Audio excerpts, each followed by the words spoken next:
Never before have we had greater face a complex, rapidly changing world. Think of it a moment. It is a world in which supersonic speeds are commonplace. It is a world that has seen the coming of the atomic bomb. It has seen the rise of the total state, the dictator, and the mass man. It is a world of new sensations, new excitements, new distractions. So much to be learned by so many in so little time. And I suppose you're here with no agenda, as per usual? On the contrary, I'm here for comics.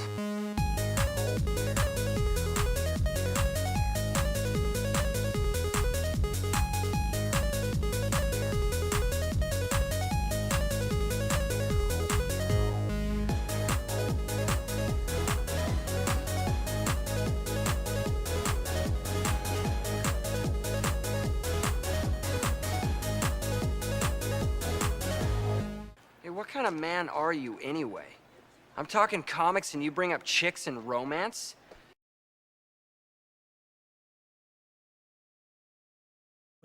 Squeeze up, right? And then that was my plan for Monday. And so I'm sitting there at my desk. I'm all super going at it.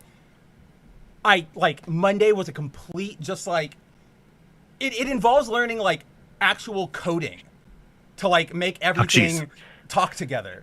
And so I was like, that's what I spent all of Monday doing. And like, it's that typical tech thing, right, Andrew, where it's like all of it's ready except one thing. And like that thing I can see is like making it not work all the way. So I like lost Monday and Tuesday. And so that's why, I don't know, that's not why. We still have our nice new shell of a layout going on here, but there is much more that you and I should have here. You'll probably notice it. Mainly our clips aren't up yet. So yeah. I mean, I guess that's good because now everybody's not going to get, the Red Letter Media clip like 90 times as I switch between scenes. But don't worry, guys. I actually have that all taken care of. We are a new operation here with Foil Variant 64. And guys, with that being said, I'd like to welcome you to Foil Variant 64. It is Thursday night. It is a lovely evening, at least over here. It's still kind of boiling hot. Andrew, my man, how is it over there in Texas? It's warm. It's been warm, but that's okay. It's Texas. It should kind of be expected. But I'm looking forward to having a pretty good weekend. Got Bell County Comic Con I'm leaving for tomorrow morning. So cool. That'll be it'll be Saturday and Sunday down in Belton, and that's one of our favorite cons, if not our favorite con that we do. It's not the largest one that we do, but it's just like it's the coolest one. Like everybody's chill, everybody's really like kind and considerate, and everybody is there. Right, how do I put this? Like, pardon me. Everybody is there, like they want to be there, right? So, gosh, how do I put this? It's like, here's a good example, and it's not a one-to-one, but it's just the event of it all, right? Like a Rocky Horror Picture Show screening, right? When you go, and everybody's dressed up and they're in costume. It's so much fun. But if you have a crowd that maybe like a third of them are like boyfriends and girlfriends who came along and maybe they're just like in their street clothes and they're not like that into Rocky Horror. It's a different vibe than if like everybody is there for that. And that's what I feel like Bell County is as opposed to the other cons you and I hit. I mean, you hit like more of the medium ones and I hit more of the like big ones, but Bell feels like it's there for comic books, right? As opposed it's there for comic books and a lot of manga. Well, yeah, it's not just like mediums, I guess you would put. Yeah, it's not so much just like the normie pop culture stuff, your movies and your games, which is what a lot of the big cons become about. You know, they're about all the big celebrities. You know, Bell County will have some of those. You know, they'll have some bigger voice actors and things, but nothing that feels like it's detracting away from everything else that people are actually traditionally what they go to a convention for, right? So for the comics, for the actual stuff. Well, that reminds me. We'll definitely talk more about this in depth, but obviously Marvel had their big Hall H San Diego Comic-Con presentation this past Saturday. I was like, so obviously I'm keeping appraised of it while I'm there and everything, and people are going like, wow, Chris Evans is on stage now. Wow. Or like Robert Downey Jr. is on stage. And like, guys, they were just there. We know they're in Doomsday. We know Doomsday's coming out.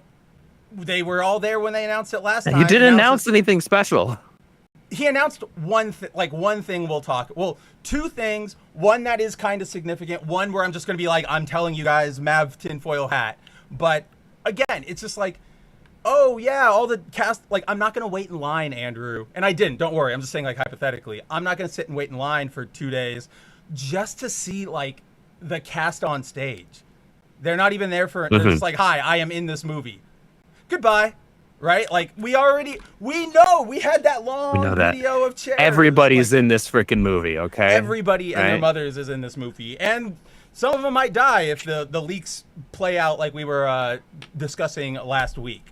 But, yeah, guys, so I don't know where I was leading into that, but we have a lot to talk about tonight. Obviously, there is various things from San Diego Comic-Con that we will discuss.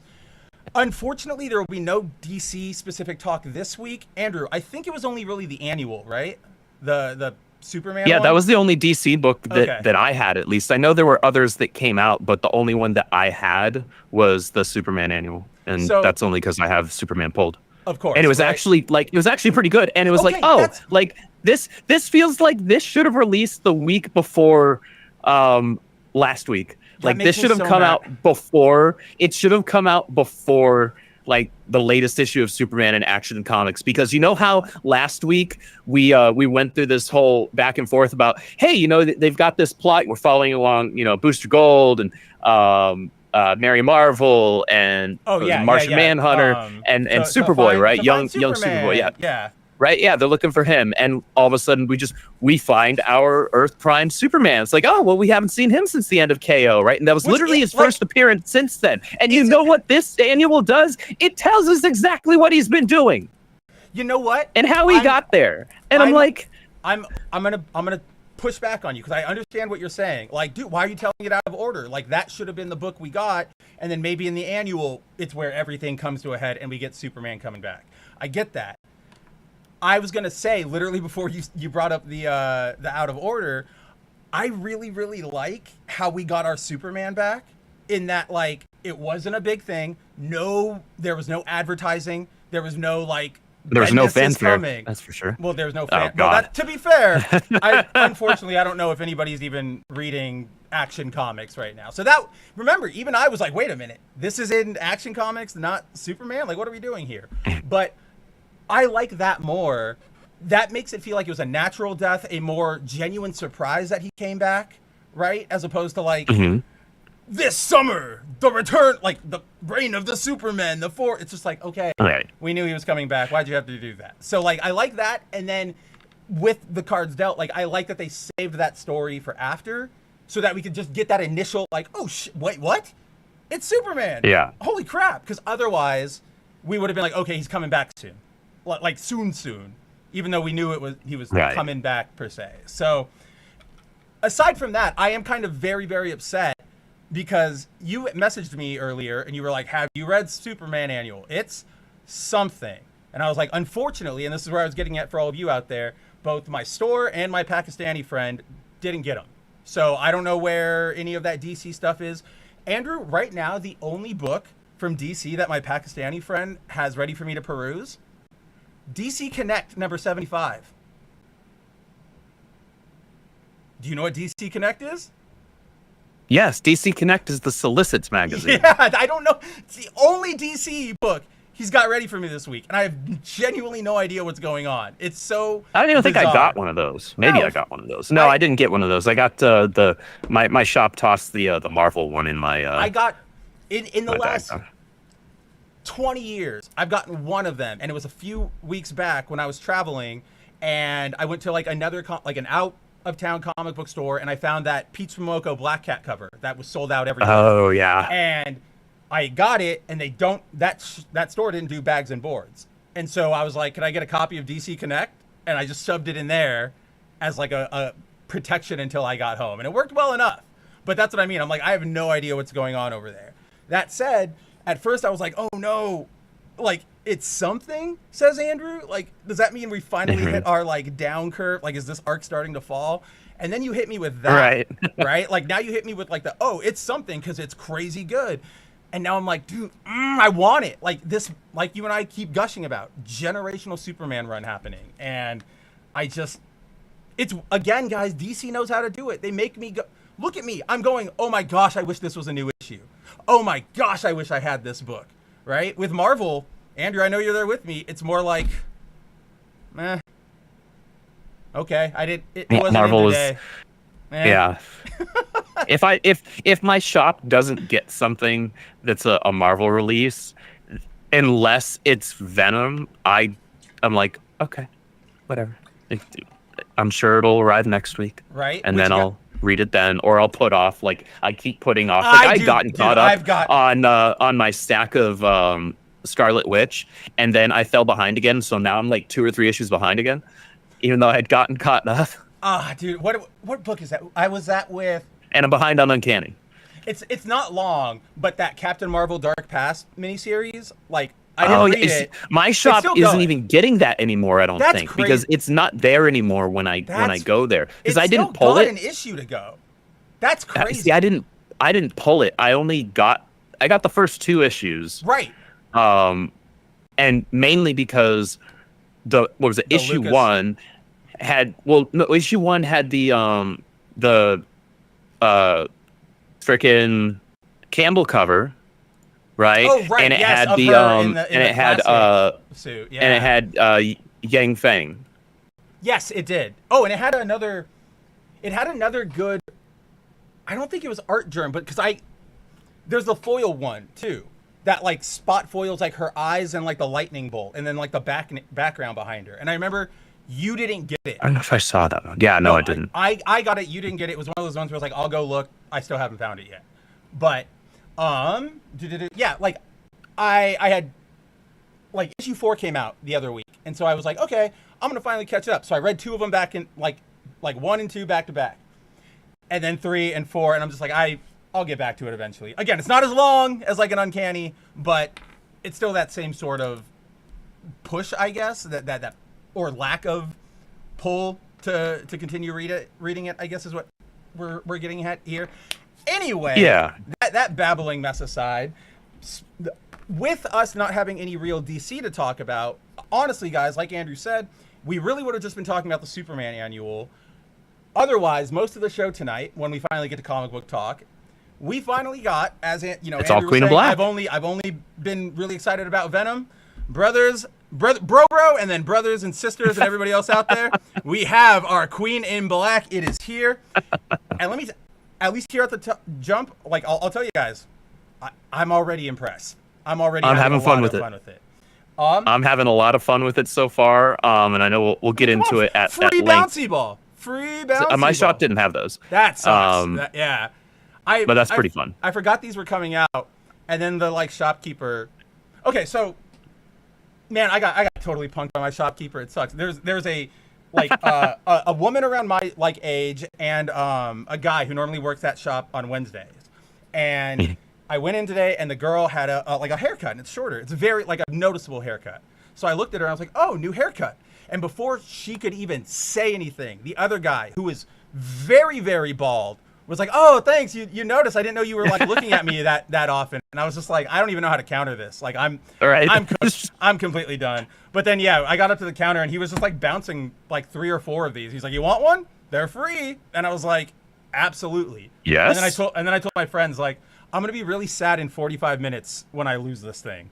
You know, like I'm going to be really, really sad. But hey, I luckily have not lost it yet. But yeah, guys, we've got Queen in Black. It is very, very good. And yeah, I don't know, Andrew. I think from there, that's all I have for preamble. I guess I can go into, Andrew, how are you? What do you have going on?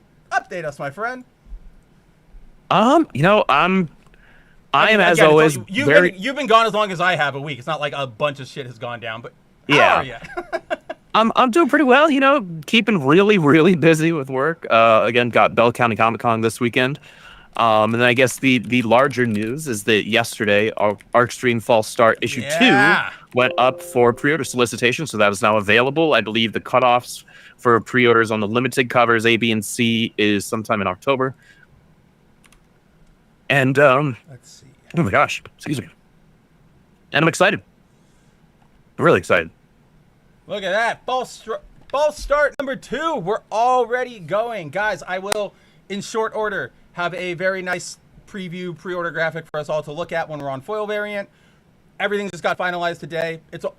It's publishing. Don't worry about it. It's a nightmare. Andrew and I have it covered. But yeah, guys, go get your Arc Stream Fall Start number 2s. Andrew, can you give us any... I know you guys don't typically do that anymore with the like amount or the number of pre-orders, but can you give us an insight into just how did Arc Stream number 1 do? Just, are we looking good? Are we looking great? Are we looking terrible?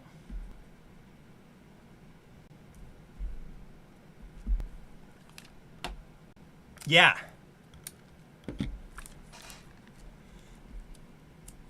A relative one, yeah.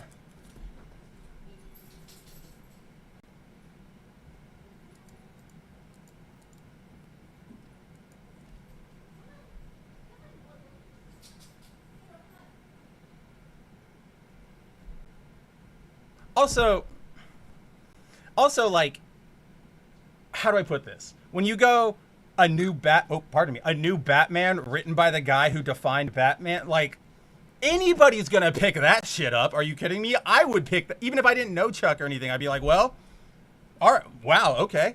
Right? Like, if I didn't know Rob Liefeld, I'd probably pick up a Supreme issue. I know Rob Liefeld. I'm not picking up a Supreme issue. Case in point, though.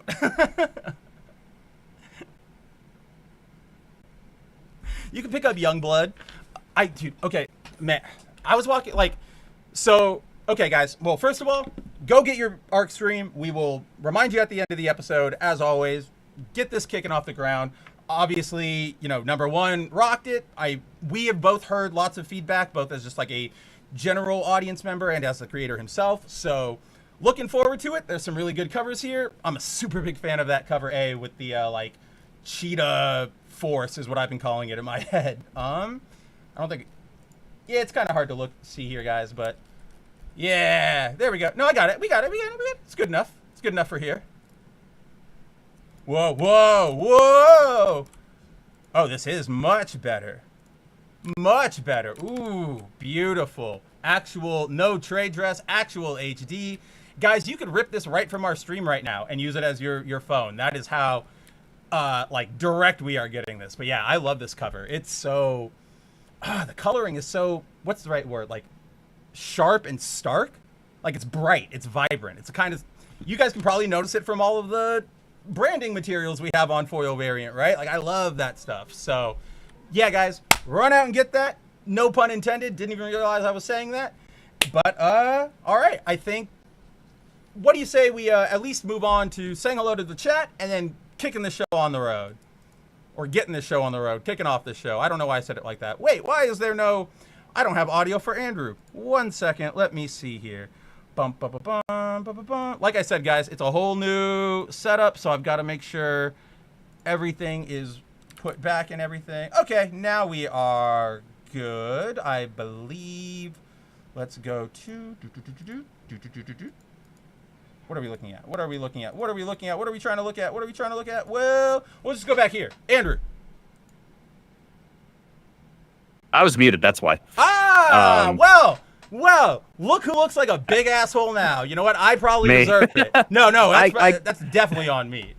I had a coughing fit a minute ago, and so I muted myself because I don't want to be the jackass. There are 2 things I try to avoid doing when I'm on a live stream or whatever, right? It's like, I don't want to cough into the microphone, and I don't want to eat into the microphone. I just have a general thing about, like, eating. Because when some people do that around me, like, I want to put my head through my desk. Open mouth chewing is God. I will say things that will get me put on a list, right? Just for open mouth chewing. It's not even like a genuine hate crime. It's just like, don't do it, or you will get my wrath, right? Like, I can't deal with it. But you know what I can deal with? All the lovely folks who join us every week to hang out with us during foil variant, starting with Punk. How is it going, Punk? He says, I'm going to wait till next weekend to go see the new Spider-Man movie. Andrew, I kind of forgot. I am too, because, yeah, we're already there, and I have to wait until next weekend because I'm going to be at Bell County this weekend. Jeez. So I was initially supposed to go see it tomorrow night, and then I was like, oh, wait. Sure. I'm not going to be here. So I had to pull up my AMC app and be like, all right, refund tickets. Damn it. Okay. Well, I guess the bad. That's fine too, because I had a crappy seat too, so I don't feel too bad. Yeah. Was it so I'm gonna try and really probably see it Monday. You're like that, and you're like, hell. It was up everybody close. has the Giga Chad jaw. Hell yeah. Well, it was like up close, but also off to the side. I know those. I know. So it's like a double whammy of garbage. So, hopefully on Monday I can get a good seat. That's one of those ones where you're going just to like get the story out of the way, so that you don't. Yeah. You can go online for the rest of the month or whatever. To that end, I will say the bad news is for you guys. It looks like you guys will have to at least wait 2 weeks to hear the foil variant collective thought on Spider-Man Brand New Day. The good news is for Andrew, which is we kind of touched on it last week, but surprisingly in this day and age, it's really easy to avoid spoilers. Or not easy per se, but it's you have to actively almost go find them, right? Like they don't just kind of drop anymore. Like the Snape kills Dumbledore, nobody really does that anymore. So you would probably be able to get away with it. And you don't. I know you don't follow any of those, rage bait, culture war, anger accounts. So you're not gonna listen to any of their.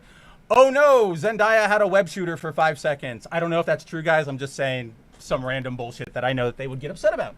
Like I don't care about any of that, and so I'm not too tripping about that. And if I was truly worried about spoilers, like I could just mute. I could mute the term Spider-Man on social media easily enough. I mean, it's not like anybody else is talking about him in any capacity, and I'm not being sarcastic, guys. Nobody. What is there to talk about aside the movie? Not the comics, not the game. Well, I guess definitely not. Token looks good, but that's not a Spider-Man game, all right? That's correct. IP handled by Asia, which Marvel Rivals has shown us is the exact way to do it. But I will say, I don't know about you, Andrew, I have been seeing a lot of good take. Like a lot of people are saying they really like this movie. From like comic fans to comic book creators. Our boy Pepe Larraz, he just saw it. And he made a tweet where he's like, I'm not going to shut up for a week. Like, this was incredible. So I'm like, all right, I'm possibly in. Plus, I don't remember if it's like Variety or something. Somebody ran an interview, like one of the bigger outlets. And the reviewer straight up puts in there, like, it is, like, there was something about, like, it's odd that they didn't start the movie on time, that sucks because some of us have kids and we need to get back. It was just this whole, like, parent complaining paragraph in the middle of a movie review, and that was like clearly docking points on it, and I was like, you suck and you should go away and not review things, right? Like, I hate when people ding you for like irrelevant things. Right, it's like that is not like something that you put onto the film itself, right? You could put that on your theater going experience, but like on the film, on the movie. Did you ever watch the South Parks when they started doing like? Do you watch? I guess I'll start there. Do you watch South Park? I used to, long time ago. I haven't consistently watched it in years. Okay, so there's just this. There's one episode where they make fun of the whole Yelp, food critic reviewer, right? And Kyle's dad ends up being a food critic reviewer, and they've got this amazing gag where like he writes all of his reviews in very flowery prose, very Shakespearean. And then he's writing one review where he's like, the ambiance at this Applebee's was like so great. And he's like really getting into it. And he's like, it was one of the most like celestial delicacies that I've ever tasted from a normal fast food. But parking was kind of bad, 2 stars. And I'm just like, that is fucking everything. That is the thing. That's what they do. That's what they do. And I hate it so. It's always in my head. But yeah, Bunk, glad to have you. And I hope when you eventually do see Spider-Man, it turns out to be good. I hope it's good when I get to see it. I hope it's good. We've got Jathru. Jathru Krant. I always forget how to say your name properly. I just go with Jathru because that's how I shorten names anyway. What's going on, buddy? He says, thanks a ton for taking the time out of your day to host this show. Hey, it's a pleasure for us. Absolutely. It's one of the few designated times we get to hang out in our now like amplified busy schedules. And thank you guys for showing up and giving us, the motivation, the audience to regularly show up, make new improvements, keep giving you guys a better show. Like, I say it all the time, but whether you chat with us actively, whether you lurk on the live stream or you catch us in the VOD, both Andrew and I see you. We see all the numbers. So we thank you guys from the bottom of our hearts for just coming to hang out, for proving, as Andrew likes to put it, that people still want good comic book talk, good comic books in general, right? Like that's the main inspiration there. We have Zero. What's going on, Zero? He says, I spent the entire day playing Xenoblade 2. I will not elaborate. So are you the same? I mean, I don't so think now, you need to elaborate. Well, I was gonna say, It so came now out. this is the truth. Now is like Zero is just an alt of yours, right? Like when you play on Is that community what nights, it is? you No. just have a voice changer. Oh boy, yeah, that's an accusation. And it's an inside thing. And Andrew, I mean that with every little bit, right? Like we love you, Zero, but you know exactly how I'm getting at Wolf. It's fun, but yeah, bro, glad you're here. Is Xenoblade 2 the one that just got the Switch 2 port? Yeah, I just got the Switch 2 upgrade. Okay, so that's probably the one today, that Zero's playing. Yeah, that's the easy explanation. I will not elaborate when the elaboration is like the new version's out. Come on, brother man, come on. Okay, Punk says I'm going to wait till the Bishop miniseries comes out on trade to read the rest of the Bishop miniseries.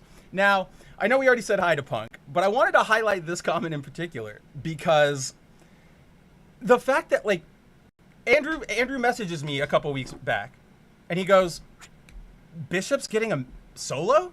And I went, Bishop's getting a solo? And he went, look, I love Bishop. He's really cool. He's not a draw. Like Bishop is not a draw. He never has been. He really never People has like him been. on the team, but like he's not. People aren't clamoring and tripping over themselves and each other to have a solo Bishop book. I'm sorry. He's like, yeah, Andrew's right. He's very much an ensemble cast member. That's where he works. Yeah. And I like him. I like Bishop yeah. a lot. But unfortunately, like there are two things with Bishop, right? One, everything he does is already a thing from a more popular mutant, right? Like you have energy redirection, you can say Havoc, or you could say like Sebastian Shaw. If you want to do big guns, brother, you came in at the same era as Cable. I'm sorry. Like there's no taking the big gun mutant guy crown with a glowing eye and time travel powers from Cable. You know what I mean? Like Yeah, sorry, that's Cable's shtick. It's Cable. And then two, it's the same. Like, are you still? I know we just talked about how like we're a little behind on things.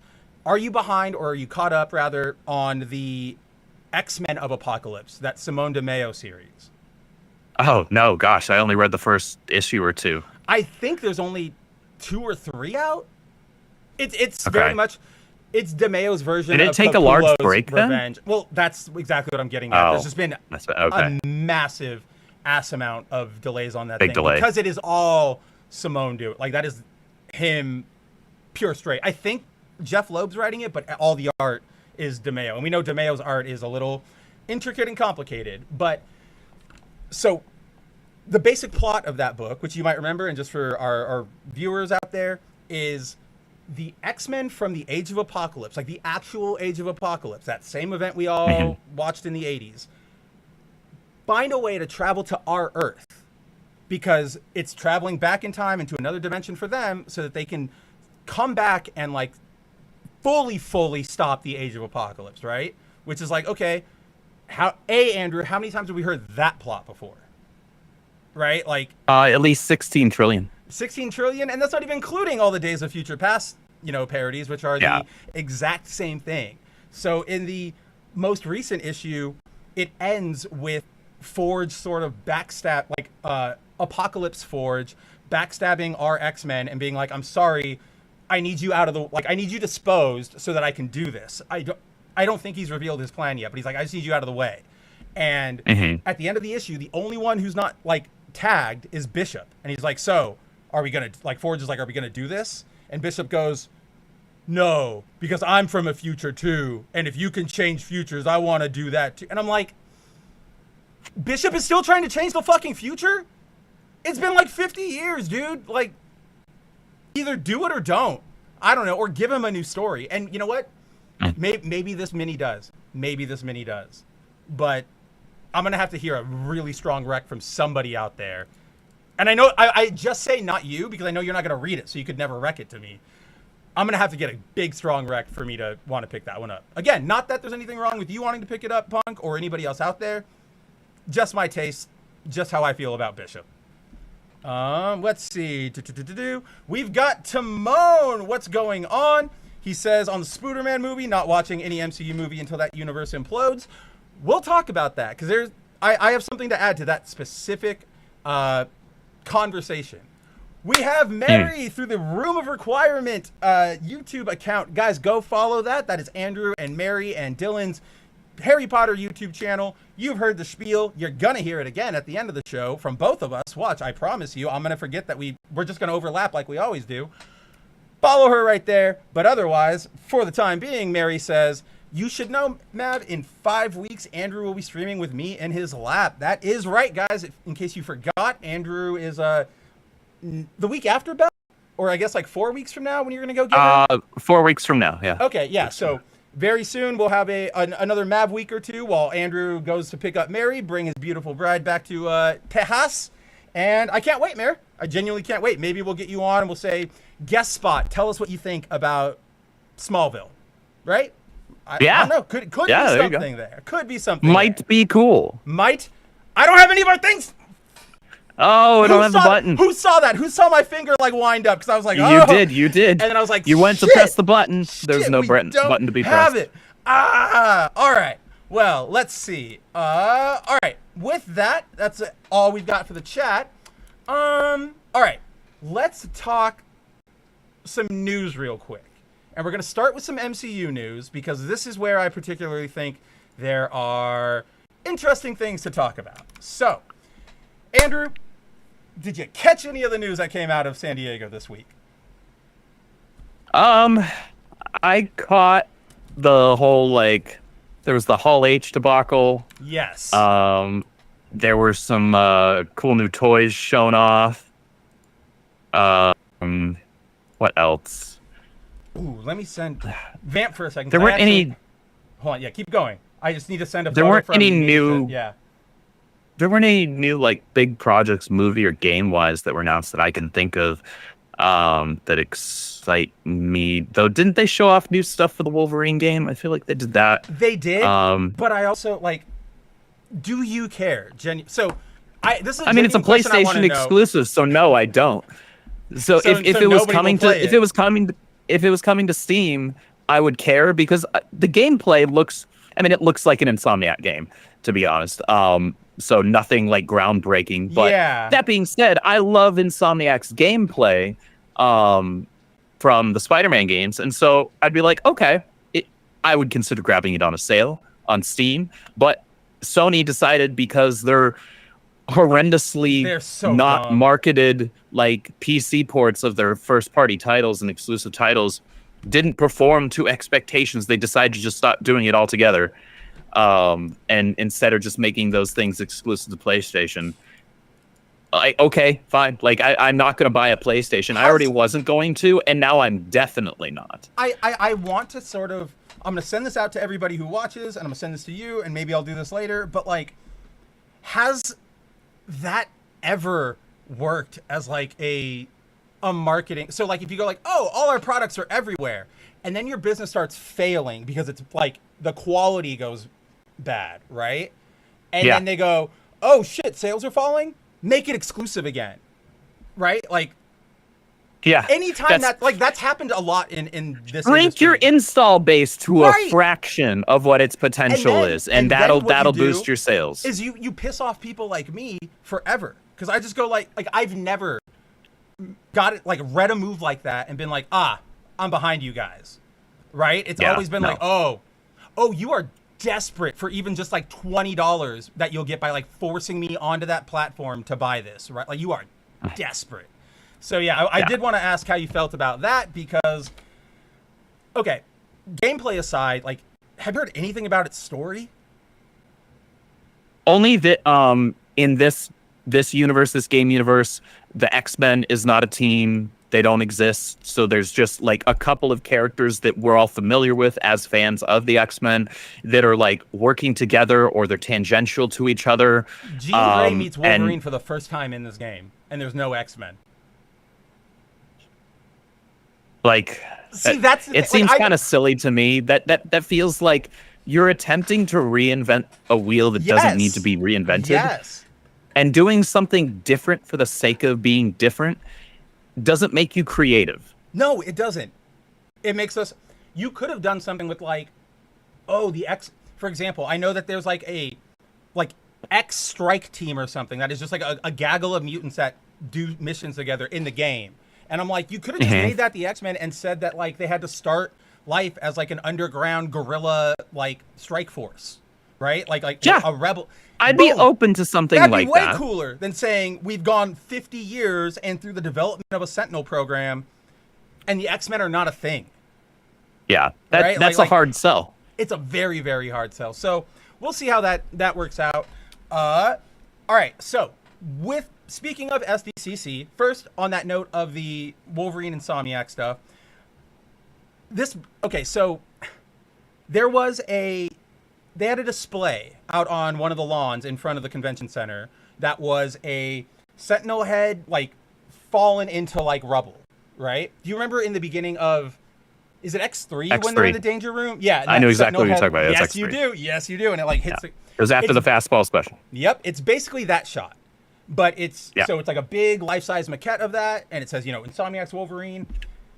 I don't have any pictures on hand. I'll try to send it. I'll try to post it to my Twitter. I'll definitely try to send one to you, Andrew. But it is begging for people to like stand on and climb and like take pictures on.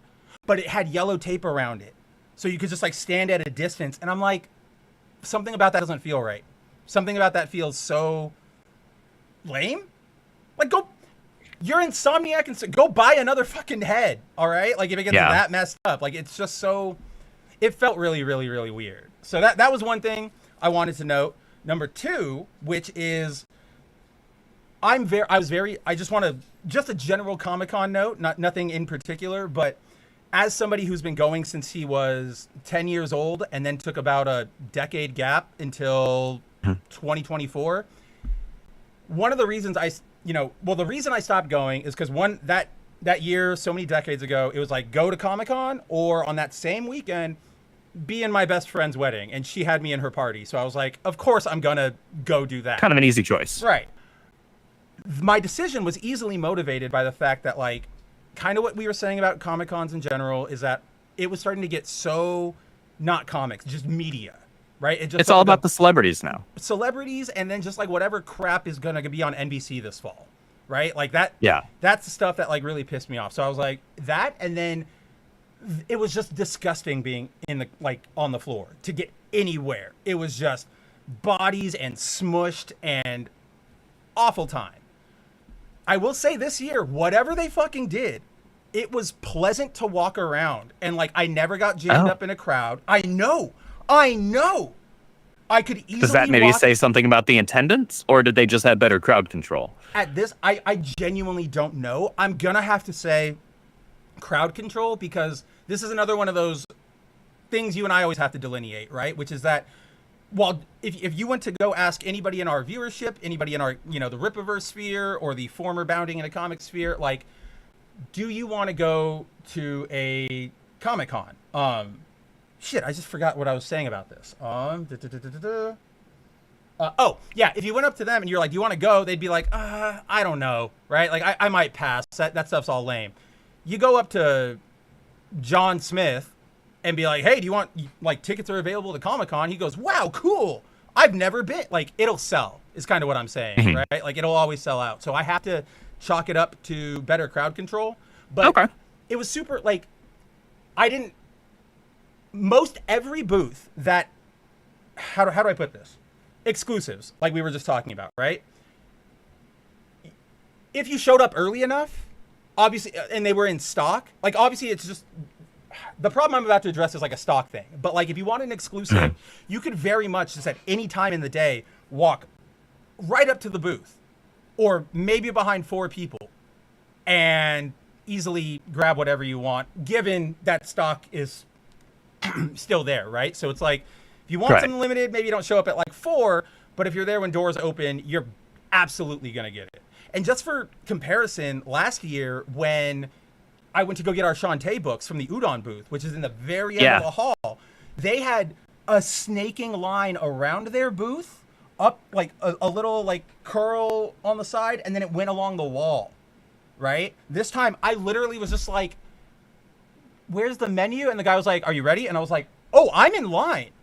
Oh, oh shit. So very, very cool there. And then of course I went into that because I got it for both of us. Got Let's that, go. Shantae swimsuit by Pi with the gold foiling, signed by everybody who made Shantae. So, and that is so rad. That was why. So I wanted to go get those covers anyway, right? And then I'm standing there, and I buy. I'm like, okay, I want to get that. And the guy's like, do you want them signed? And I'm like, I don't really want to get a ticket and have to fight for it. Like, it's cool. Like, where is it? And he's like, they're right there. Like I'm standing here looking at the thing behind me, like where that TV is. They're sitting signing, and there's nobody there, because he's like, oh, they're about to wrap up. If you want a signature, and I was like, absolutely, I want a signature. So the thing was like, you had to buy $100 worth of Shantae merch. Our comics put us at 60 already. I just got some things for friends, and it evened out. But I was like, absolutely, like it was really, really, and I just like, I picked it up, and then I kneeled immediately and got it signed. And I was just like, that's the cool part about comics. So I just wanted to shout that out. That's spectacular. And say, things are getting better out there, right? Like, it's looking good. Also, I have to tell you this, because so last year, you might remember, giving you a bunch of field reports from when I was in the con, and I was like, ooh, DNA's got a booth, David Nakayama. And you didn't remember, but at some point after, I was like, remember that DNA Kryptonian princess Supergirl, where she's got this like long flowing dress in like the Kryptonian Fortress of Solitude crystal. I do. And you were like, what? I've never seen that. And I was like, dude, I was at con and I sent you that photo, so I had to show it to you again. And you were like, oh, that, of course. Yeah, that cover's gorgeous. So he was there again, as he is every year, right? Obviously, of course. But he's a hot cover artist. Yeah, he's DNA. And I saw it again. I was like, oh, it's right there. And, brother, they had the Absolute Wonder Woman I wanted. That foil one. Oh. And he had the Batman one. So I was like, ooh, I could get both of them. I walked up to them, and I was like, I picked them up, and I was like, easy, got this. It was $40 on cover, like on face for the covers. And I'm like, that's a little excessive, but it's virgin, unsigned? It's foil, and I'm going to get it signed, right? 40, cool. I go up to it was 40 unsigned? That's exactly what I'm getting at. I went up and I was like, can I get this? And is he going to sign it? She's like, oh, it's an extra 15.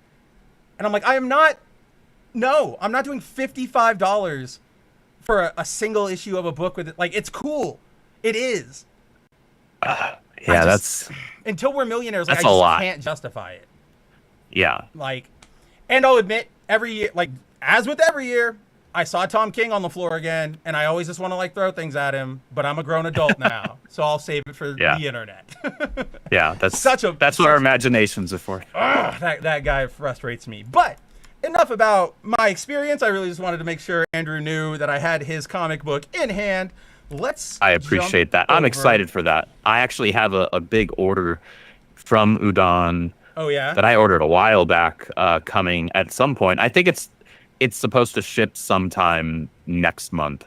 But it's their 2026 summer set of covers. Oh, the Street Fighter ones I had last week? Yeah. Plus the hardcover Shantae franchise art book. Ooh, very, very nice. That's gonna look great. So done the same style and everything as like their Mega Man ones that they publish. They announced a couple months ago that they were doing like a hardcover collection of the Mega Man comics, and I backed it. And I know it's in I'm not saying I'm getting scammed, but I'm just saying like I want it. Like I'm impatient. Like hurry up. If it's Udon, you're gonna get it. Oh yeah, that's what I said. Like I'm not upset. I'm just like, I want it now. And then they're continuing those Mega Man comics. That'll be really cool. They announced that right before con. And then I thought I had another Udon thing to bring up, but it'll probably come back to me. I have an Udon thing to bring up. An Udon thing. Huge shout out to Iconic Comics and the Comic America team, because now they have, through Udon, a freaking crossover comic between the Common America characters and Street Fighter, that's huge. That's so rad. That's just a step or two away from potential like video game guest crossover character. Yeah. And right? Like, we've seen a lot of covers, right? Like I know the Common guys have done some pieces. I know Ickpot's done a lot of like Cammy as Common or Common as Sean. Like, but this what we're saying is like is it a series or a one shot? I think it's a one shot. I think it's just a one shot, but it is official. Like Guile meets Common America, like actually on page type of thing. Like right? that's like rad. Endorsed by Udon and Capcom, and obviously Common America or Iconic. So I'm super excited about that. Also, I'm glad you brought Iconic back up because I need you when you see them this weekend to give me like, please apologize to them for me because this happens every year. I'm walking through the con, and all of a sudden I see like sexy anime waifu are on a table, and I go, what? And I go, wait a minute, it's Common America. Oh, it's Iconic. And then I like stand there slack-jawed, and I'm just like looking at things, and they all like Tim and everybody, they're like, hey, how's it going? And I'm just like, good. And every fucking year, and I feel so embarrassed because I know I could at least like they might not know me, but if I was like, hey, you might have read some of my stuff, Andrew, they might be like, oh, hi, nice to talk to you, whatever. Every year it's just like, right? So I'm dumb. But let's see. Let's get over to some actual talk. So, go pre-order Arcstream. Reminder number 2. Yes. Oh, that's not the one I want. I want that, I think. Or do we want? No. Oh my gosh. We'll get to you, Queen in Black, in a little bit. Ay. All right, there we go. Now we got to go to the wide one. Boom. All right. So, I want to do a little. We're not. How do I put this? I'm crossing myself up. All right, let me rephrase. As Andrew and I were talking about, SDCC with their Hall H panel had some news to come out. Oh, that's right. Ryan Gosling is the MCU. Exactly. So the first bit of that news was we have Ryan Gosling as Ghost Rider. I'm torn, Andrew. How do you feel about that announcement? So apparently he pitched the idea to them, from what I heard. I believe that. So like, to pitch yourself as a character that hasn't really had anything resembling a positive presence in outside media in a long time, and the last time he had a presence, it wasn't good, right? It was I thought Ghost Rider and S.H.I.E.L.D. was good, but they just like wrote him off. Oh yeah, I totally forgot. Who were you thinking? You were thinking Nicolas Cage. I was thinking Nicolas Cage. Yeah, as far as like in a movie. Yeah, I was thinking in the movies, right? And I know people love that movie, and the movie has its charm, right? But it's not like it. Did you see? I retweeted a tweet because there's that scene I think in number 2 where he's talking to Sam Elliott, and Sam Elliott's like the like the cavalry Ghost Rider. Yeah. Like, lights up on the horse. Somebody retweeted that, and they were like, we got to give the Ghost Rider series, like movie series, credit for being completely accurate to the Ghost Rider comics because they are 90% unreadable bullshit. But at the very last page, there's always something you see where you go, that is the sickest, tightest shit in the I saw that exact world. Post. Yep, I retweeted. I'm like, you know what? That's Ghost Rider, baby. That is Ghost Rider. I can't knock it. I can't knock it. But so to that end, him being willing to tie his name to that, okay, that tells me there's at least passion there. This isn't just him wanting to be like, oh, I want to try and hit it big, and I'm going to pitch myself as Thor or whatever, right? Like, no, he's pitched himself as Ghost Rider. Okay, like I don't care how big of a Ghost Rider mega fan you are, Ghost Rider isn't that guy. I mean, even Clone Geek here, right? He's like, hey. Ghost Rider is the one major Marvel character I always forget exists. And you know what? Everybody does. Not just you. Yeah, exactly. It's kind of Marvel editorial. Yeah, he has no presence. Here's a question for all of you, all right? With the full acknowledgement, and I'll put this here. Ghost Rider and that universe recently had 2 books, Spirits of Vengeance and Spirits of Violence, which were very... I knew of the former. They're good, like they're very... If you're a Ghost Rider fan and you know Ghost Rider lore, you'll love them. But they're very self-contained, I think is what I'm trying to say, right? Like, they are for Ghost Rider. They don't really touch upon Marvel. It's all Ghost Rider stuff.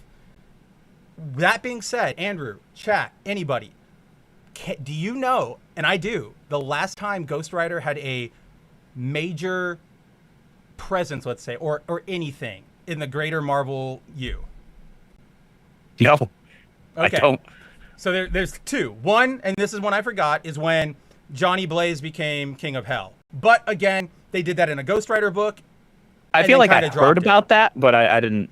You've like, heard read about it, and if you're watching the show, you've probably heard about it because that concept crossed over with the Scarlet Spider series when Ben was revived after the clone conspiracy and he was operating in Vegas. And there's that page where essentially the Midnight Sun, so it's like Blade and Ghost Rider, Strange, all those other guys, they crash out of the gates of hell. And right now, in that time, Mephisto had built hell into Las Vegas. So they crash out onto a Las Vegas street. I mean, same picture. Right. And then they land at Ben's feet. And Ben Reilly is like in his hoodie and he's got like ammo vest and like an AR-15. And he's like, oh, what do you like? Do you guys need help? And they all look at him and he's like, I live here. What? And then he joins the team from there. So that's where some of you might have heard it. But okay, that again is a very niche thing. The last time Ghost Rider had a big role in General 616 was Planet Hulk. 2005? Ouch. Yeah. That's mid 2000s. And yes, there was the Robbie Reyes series, and you know what? I do like Robbie, and I liked that series, but we're talking Johnny Blaze, that actual Ghost Rider concept, or even Danny. Or even Danny Ketch. Right. It was Planet Hulk. And that is saying that the last time I just realized the last time he showed up is when that was the moment where everybody decided they had no idea how the Penance Stare works. Because that's where Greg Pak had him hit Hulk with it. And that's where Pak mixed up the terminology. And it was like, instead of, when you get hit by the Penance Stare, you are supposed to feel the pain and suffering that you have caused. That is what the Penance Stare is.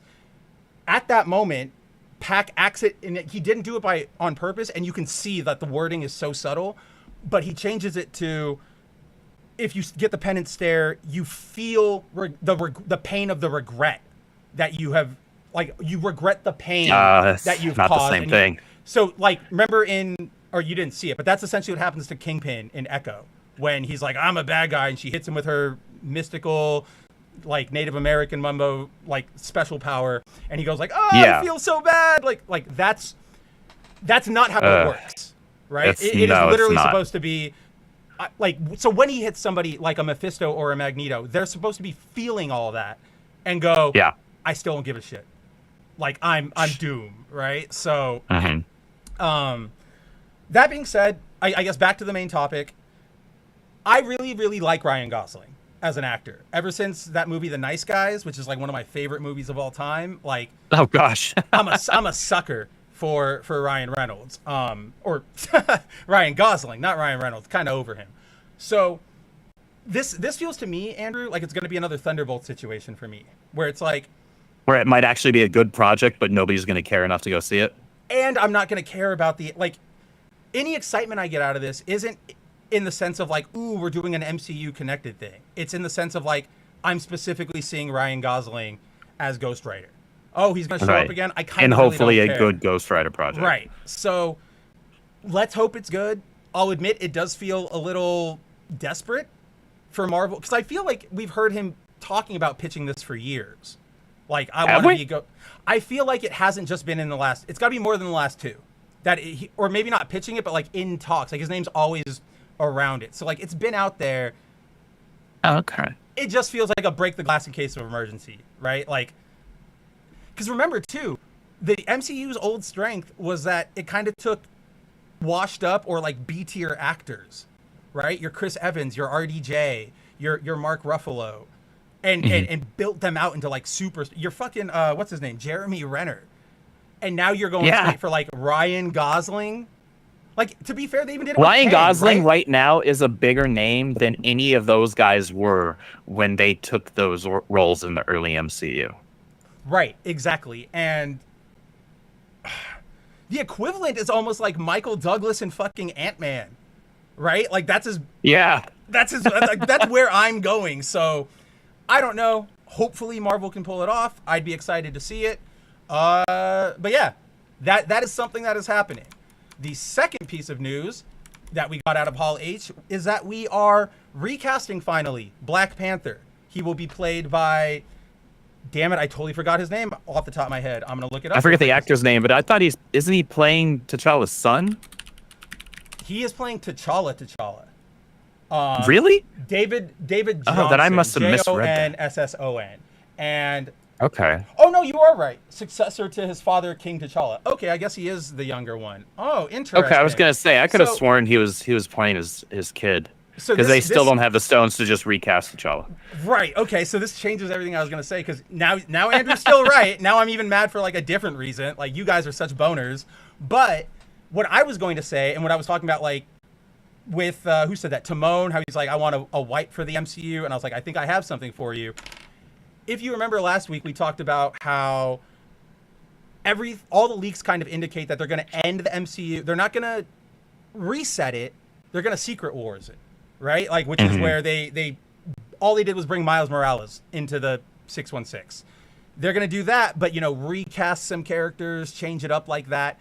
Who did I say? I was like, instead of having that scene where Miles wakes up and Peter is like, hey, you ready to go web swinging? It's going to be like, oh, Tom Holland's going to wake up and the new Iron Man is going to be like, hey, wake, like, you ready to go? Like on patrol or something? Oh, yeah, like Holland's the only one that's going to be saved from the current universe. Or he'll be the only one who remembers or whatever. Yeah, something like that. Well, shoot, if that means that we lose Ned and Zendaya, I'm good with that. But so I thought he was going to be T'Challa, and I was going to be like, well, duh, so they're going to soft reset him, and that's why we're doing it. But now it's even dumber.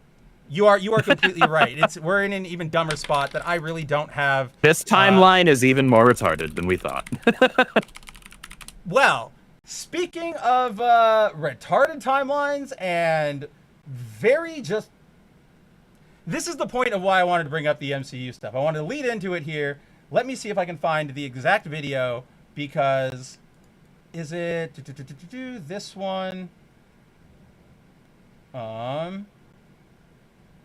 I'm trying to find that interview, because that's where I want to go next here, Andrew.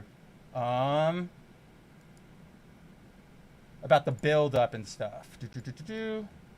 What, the build up to the to Doomsday? Yeah, the build up to Doomsday, because this is still just like the most insane thing.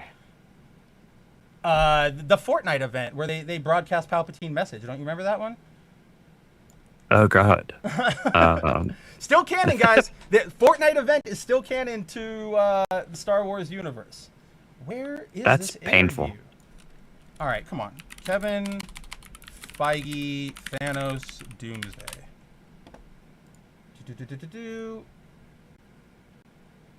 Feige told Brandon Davis. Okay, here's the interview.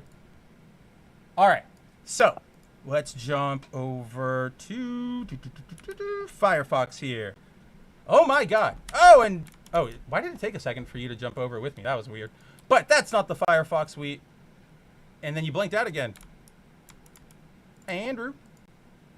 I'm here. Oh, that was like you were blinking. Oh, and I'm just like jumping through a bunch of things now. Whoops.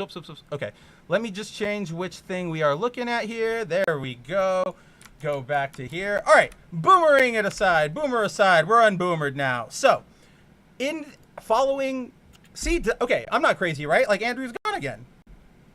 Yeah, it looks like I keep disappearing. Why are you gone? That shouldn't be happening at all. You were there like a second ago. Yeah, now it's just a black screen. There we go. There I am. Oh my God. If I minimize you, it kills it. It says there's no window to capture. That's what's happening. So I see, okay. I'm going to leave you up over here. That is completely stupid. So, following all that hubbub on Saturday at Hall H, Kevin Feige obviously hit the press line to answer some questions. First at the forefront, of course, unsurprisingly, was the question of, or just, his thoughts on the fact that we had so many years of build up to Thanos, and then with Doom, we have a single post-credit scene, which is from the Fantastic Four. Literally, Yeah, the so you have prior like movie. 15 seconds. Right. That's all the buildup we have. So Feige here is asked about that difference, and it is a minute-long clip, so we're just going to play it so you guys can hear his words before Andrew and I talk about this. But I will say, I do think, I was just saying to somebody else, for me. that the Thanos buildup has built up. And people... I can't hear the audio here, so maybe they can. Yeah, they can hear it. Can I share it with you? It says I can. Are you there, Andrew? Did you see it? It's in the Discord. Yeah. But I will say, I do think. Does it have audio? I was just saying to somebody else. Yeah, I can hear it. Okay, the Thanos buildup has built up in people's heads over the years. I have to admit he sat on a chair at the end. I know. He pulled a gauntlet out and said, "I'll do it myself." Yep. And he yelled at Ronan on a video screen briefly. Sure did. And that was kind of it. And I remember the memes making fun of Thanos for just sitting in a chair, and all he does is sit on a chair. And there was a Twitter feed at the time about him updating every day, updating. I'm still sitting in my chair. I'm still sitting. It was more clever than that, but it was funny. And when we got to Infinity War, we said, this is really the introduction of Thanos to people. That's really what we're doing. That's how that movie was built. Yeah. That's what we're doing with Doom. That is the Doomsday is a introduction and the story of Doom. You peel the onion, you learn things about him as you go, and it is very much meant for audiences that know and love him from the comics and audiences who have no clue who he is. Yeah. So does Kevin Feige think that we're just a bunch of assholes that were born last night? Yeah, apparently, right? Like, first, I just want to note that, like, when he says that peeling an onion line, that is so a film academic thing, right? Like that. I don't know why it burns me.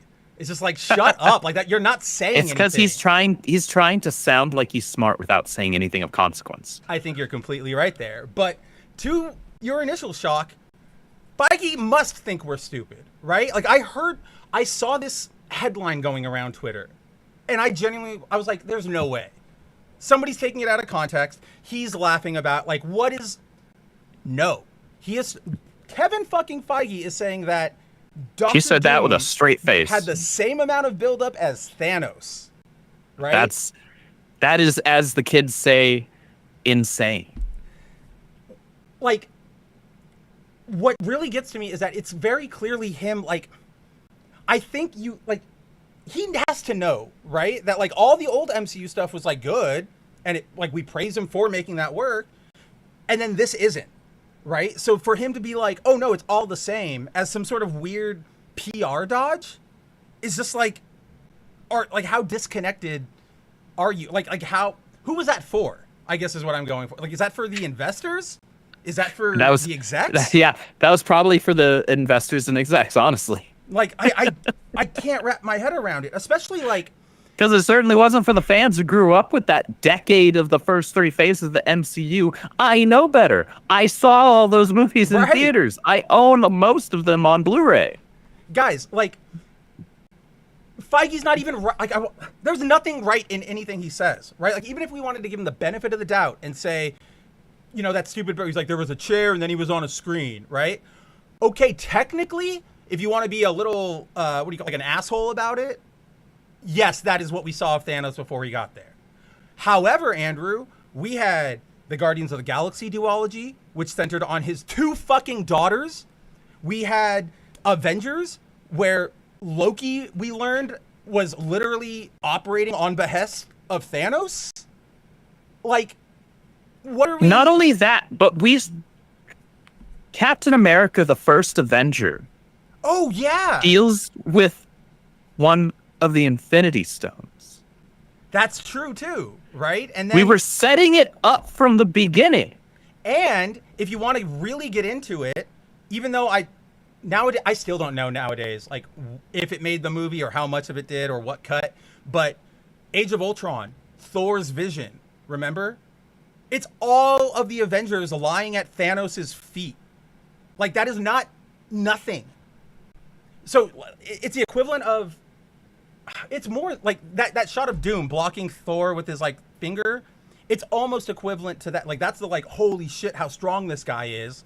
but you did it in a way that was like, we didn't even see it happen, right? Like that's what Thor's vision was. And then when we open up in fucking Infinity War, we open on Thanos having like wrecked shit over the Asgardian ship and like kills Loki and beats the hell out of Hulk. Like, I'm sorry. Guys,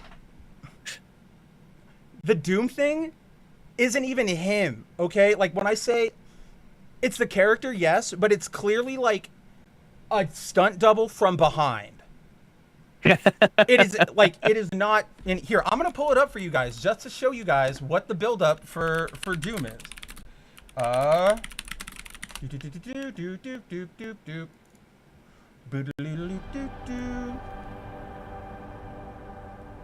Also, rest in peace, Sam Neill. I know I didn't do the whatchamacallit this time, the Jurassic Park, but That's okay. are you still seeing my screen too, Andrew? Like, Okay. I'm seeing your screen, but the or chat my is not. share? Oh, Yeah. Oh, what? Kirby, have you seen the book that All Fred this Hall shit loves? happened again. Oh my god. Chat should be seeing it out here. I had you. Yeah, no, like again. they're seeing the trailer. They're not seeing all the background stuff. Okay, good. Yeah. I wanted the Fred trailer. Hall loves? Yeah. Not that one. We did that one yesterday, and I know he loves it, but here we go. It's here. Kirby. See, we're going for something Why a does little it bit keep more killing Andrew? fun Stay today. here. Yeah?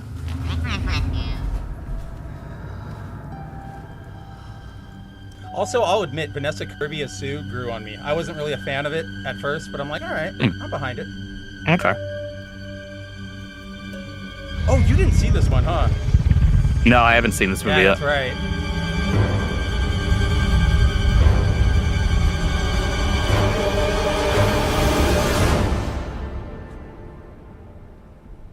Built up.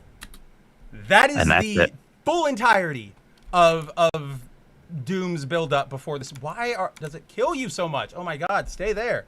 But yeah, so I just wanted to bring that up because it is one of the most insane things I've ever heard anybody say. It is for no reason except for like investors that I can think of, and it's honestly, it's kind of pathetic is kind of where I land on this, Andrew, because it's like, you did good with first 15 years or whatever it is.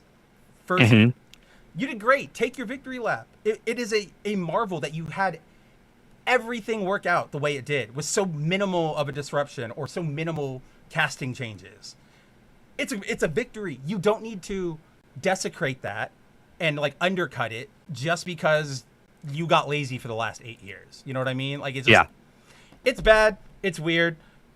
I guess that's all I had to say about it. I needed to share that. So, Andrew, any last thoughts on Kevin Feige being the world's worst comic book or not even I guess he is in charge of publishing. I don't know. I was going to say he's actually in charge of Marvel Comics now, too. He's in charge of all of Marvel, I know. It's so weird. He's not the EIC, but he's like, technically, he still has oversight there. Yeah, because EIC is whacker now that Akira has completed his journey homeward. Oh, man. All right, if he gets to go be the last samurai. He was the first samurai. All right, he was the first samurai. Yeah, that must be it. Marvel. Yeah, my mistake. I misspoke. I want to be culturally sensitive here to the middle-aged, overweight white man. Who really helped a comic book publisher out. Oh yeah, absolutely. Who really left a mark in all the worst ways. Crapped all over Marvel Comics for how long was he EIC? Like, it was like a decade and a half or a decade at least. Whatever the number is, it was that number plus 3 too many. Yeah, 100,000%. And if you guys like, we're not going to get into it because it is. We already spent a little more time on Comic-Con stuff than I wanted to spend, but what was I gonna say? Oh my god, I don't remember anymore. Holy shit! Oh yeah, we could bring up. I wanted to. We don't have the time. Just show you guys like what Marvel announced at Comic-Con and what DC announced at Comic-Con, and it's like Marvel is so they need something so bad to the point where like I kind of think it's almost like a Hail Mary at this point. Like you need your Powerball win here, and if you don't win the Powerball, the government's going to repossess everything because this is not working out for you guys at all. DC goes and announces like a new Superman where he's a White Lantern and a bunch of new hardcovers, affordable hardcovers for Absolute, and a bunch of new like there's a Static series now and all this stuff over at Marvel. Which hold on, I have to say something. And pardon my language, if Mary, you're still in the chat. All you motherfuckers on comics Reddit and comics Twitter and comics talk that were bitching about not enough black characters having like their own solo series over at DC Comics and then being completely retarded and asinine and attempting to do that stupid DC blackout thing with your head up your own ass. Well, we talked about like the blackout thing made sense, but they also, as with any of, because we talked about this where it's like DC has their entire milestone stable. They have all these black characters. Literally, why aren't we doing anything with any of them? Instead, we're getting another, Cheetah and Cheshire rob the Justice League, which is not you and me saying like we got to just have black characters for the sake of it. But it's like you have a lot of great characters. Give us a good book where people really, so many people want to write them, like that are passionate. So give us something with that. So like, and then those people need to actually show up because remember when when DC All In kicked off, you know who was freaking not black but was reading Black Lightning? This guy. You know who bought all the issues until it, like 12 of them? That guy. Yeah. This guy right over here. I was reading it. I was enjoying it, but nobody else was. So instead of doing all of this in your YouTube and your TikTok and your X and your Reddit, how about you actually get up off your ass and not just go to your favorite website and actually go to your local comic shop and buy the damn book? Because then they couldn't browbeat us when it fails, right? Like, I can see, we both love Static, right? I will get that issue one of Static and I will get that issue one of Vixen. Listen to me. This is what I'm getting to, right? We love him. We love Static. He's one of our favorites. We love him. And we would, you and I would hop on that and we would be ready to go. But I already see this book failing, Andrew, because do you know who is writing it? Mm-mm. Cody Ziglar. Do you know who Cody Ziglar is? As soon as I make the connection, you'll go, oh, I know who it is. Oh, he already knows. Guys, Cody Ziglar is who has been in charge. He has been in charge of Miles's solo book since around the period of Blood Hunt. Like whatever that book was, that the Miles book was at like issue 20 when that event kicked off. That book, that line was written by Ziglar. And that's why I'm saying like, you don't want to buy this one, right? Because Cody Ziglar is not a good writer. I'm sorry, guys. Yeah. Andrew and I talk about it. Well, no, because he also wrote the freaking Ultimate Invasion, or not Invasion, the Miles Morales, that thing for he wrote that too, for the Ultimate Universe, and that was garbage. Absolute garbage. Okay, so never mind. You know what? I'm not going to pick up issue 1 of Static. However, I will still consider picking up issue 1 of Vixen. Oh yeah, Vixen, I'm completely in for. But like, follow me here. I'm sure you can see it too, Andrew, because I'm like, they put Cody Ziglar on the book. Okay, everybody says, we love Cody because he does Miles. Like, unfortunately, like the big difference here is that Miles is a big marketing thing. You guys let Static languish, right? You could almost thrown anybody on Miles and he'd probably have a solo book still going. With the Ziglar of it all, like, you and I, we talk about this all the time. Why can't Marvel do anything right with Miles, right? Like, he has potential. You can do things with him. They'd make the worst. What's the thing you and I always complain about? Like, he should technically be about like 1920 right now and sort of like a seasoned hero. And they can't decide what age he's supposed to be. No, he's always like acting like a 12-year-old or he's drawn like a 19-year-old, and it's just all over the place. So they're going to put Cody on Cody on Static, which I also laugh because it's like, you guys have one black writer and you got to just trade them between the two electric superheroes. We're like, come on, guys. Y'all are not beating the allegations, man. Right, exactly. I was like, come on, guys. We can do a little bit better here. We can do a little bit better here. But I can just see, like, Cody will get the book, and it will languish, and it will be bad. And because, honestly... And then they're going to use that as a browbeating tool. Because I was going to say, like, DC is way more cut-happy than Marvel is. Like, they will just shutter anything fast. And so, like, I know Static is going to end, and I know everybody is going to get on their ass about it, and it's just going to be like, oh, he couldn't have Miles or Static. It's the teeny. It's just going to be all of this discourse that ignores that Cody sucks at writing. Yeah. Like, that's the base of it. He's just not a good writer. He's just not a good writer. Like, I'm sorry, bro. Like, I don't know. Go subscribe to Scott Snyder's Substack. You'll learn something. Maybe they'll rub off on you. I saw him a bunch on the floor at con, like signing, like at the DC booth or at his own table. Yeah. He just exudes this air of like humble, like very normal, approachable. I didn't, obviously, because I am a person who understands, like, you know, social contracts. But if I did, like, oh, Mr. Snyder, and I like interrupted him while he was walking, he would definitely just be like, oh, hey, how's it going? Like, he seems like one of the, he's very, very cool person. But yeah, I'm still in for Vixen. I totally forgot, as Clone Geek reminded us, that there's also a Steel book incoming. Might be cool. I've never been a big fan of Steel. I like John Henry a lot, and I like him for what he stands, represents. Kind of like with Bishop, though. He's not a draw to me. I was going to say, I don't think he's a solo draw. He's,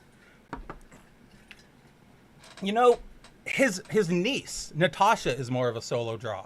Because there's that, like, oddly enough, aspect of her having a superhero uncle that is, like, fun to dance between. But, like, Steve himself, sadly, is not. Especially because it's really hard, guys. Like, if you nail your costume on the first go, alternates really never work. And, like, Steel, I'm sorry, guys, you fucking nailed that. It's great. Yeah. Can't really improve on that one. Like, they've tried over the years to make it more like Cyborg. It's just like, nah, dude. Put that dude in a hunk of metal, and that's the guy. Like, and let him rip. Go. Like, you don't need to do nothing else. Nothing else. Clone Geek says, I'm surprised that Marvel has never done a timeline where Miles is Spider-Man while Peter is raising Mayday. You know why? Because you can't acknowledge Mayday. I feel like that's a law, right? Like, we can't acknowledge that she existed. Nick Spencer said that that's how Mephisto gets beat, and I don't even know where they locked him up. Like, I don't know where he is anymore. I think he might be in Gitmo.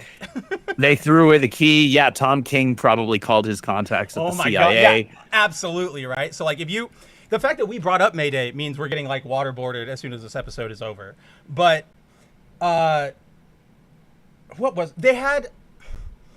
they did a twist on that. I don't know if you'll remember this, Andrew, and it's not necessarily Miles, but it pissed me off all the same during Spider-Verse, or the second one, where we learned that May had Benji, but the fucking Inheritors had wiped out the rest of MC2, and, like, Peter was dead, and she was the only one left alive with Benji, and I'm like, no. Yeah, but then, like, at the very end of it, Peter is shown, like, if I'm remembering correctly, this was Spider-Geddon is what this was. Oh, you're right. Yeah. He like starts crawling out of his grave, and that went nowhere. Yeah, maybe it did. I don't remember. Spider-Geddon was liquid ass. It's so bad. It's a bummer because I have a really, really good Francisco Francavilla. He did a poster for that Mondo company, and it is Spider-Geddon, and it's got all the different spider people, or at least, like, before we had the big explosion of spider people, right? So we have, like, Penny and Ben and Kane and, like, the horse, and it looks really cool, and it's like, this is great, that's what I love. But then the event is ass, and that taught me to never just buy something because the graphic is cool if it's attached to an event, because it will probably be very, very bad. It will disappoint. Timon says, what, you don't like Shaq's superhero? Hey, I like that movie. It's not good, but I enjoy watching that movie whenever it comes on. Everybody has a guilty pleasure. I also admit, guys, like, I'll be real, a movie can be exceptionally terrible. I will have if it's a superhero thing, I'll have a moment where I'm like, oh yeah, those are my guys, right? Like, oh yeah, that's them. Might be brief as fuck, but I'm like, oh, yeah, That's the thing on camera, right? Like, oh, that's Bullseye, that's whatever. So, yeah, Shaq. There's a moment where Shaq has like the hammer in his hand and the like face peeled back, and I'm like, dude, hell yeah, seeing that like at Superman's funeral. Clone Geek says my pitch for a Steelbook would just be a one-shot that retells the John Henry folktale with the DC. See, that would be cool, and I actually think that's a really creative thing. But what do you do past that, right? Nothing. And even then, I feel like we've done that before, and that like not that this is like a bad idea per se, Clone Geek, but it's like I feel like the theme of John Henry has been something we've always played on with his character. That it's really just like cutting through the noise at this point. New Frontier, that's the one I was thinking of. If you guys remember New Frontier, where John, like, it takes place in the 60s, and John is like he lives in the South, and he gets attacked by the KKK, so he just puts on like a black hood, and he takes his hammer, and he starts whooping ass, right? And in all of his scenes in that book, Darwin Cook overlays the poem. So it parallels. So like they've kind of done it, but I see what you're saying. But again, it's even you can only come up with a one shot, right? It's hard to say what do we do significantly with Steel. So let's see.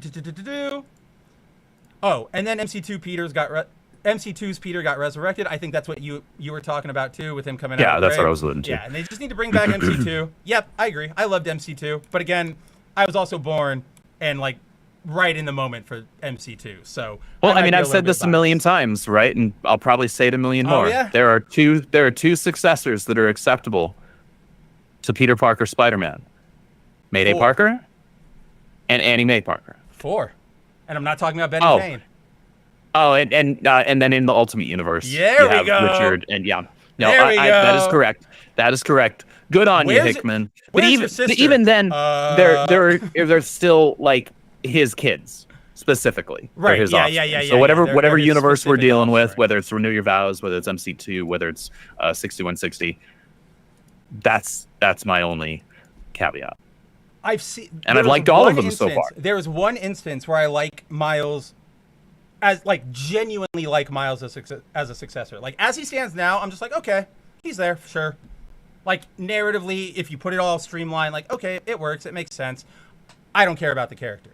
But there is, and you've heard me like jerk this series off so many times, Spider-Man Life Story, which is by Chip Zdarsky, and it goes, it's like 5 issues, 1960s, 70s, 80s, 90s, 2000s, and it follows Peter as like he actively ages from like he gets the bite in 65 and he grows up, and then when they get to the 2000s, he's like an old like pudgy guy, but he has Miles as his like younger protege that is like coming up. Mary Jane has like kids and everything, they're not old enough, but then they go on a mission into space, and Peter like steps ahead of Miles, and Miles like hits the airlock, and that's when it basically reveals that like Superior Spider-Man happens, but Ock took over Miles instead of Peter, because now I can be like the younger version, and I can prove that I was always better than you, even when I'm like a child. And then I was like, that's pretty cool. Okay, I kind of like that. That. But that's about it. Yeah. If we're talking like straight successors, only those two. See, would you count Miguel as a successor Spider-Man? See, that's the reaction I was going to have.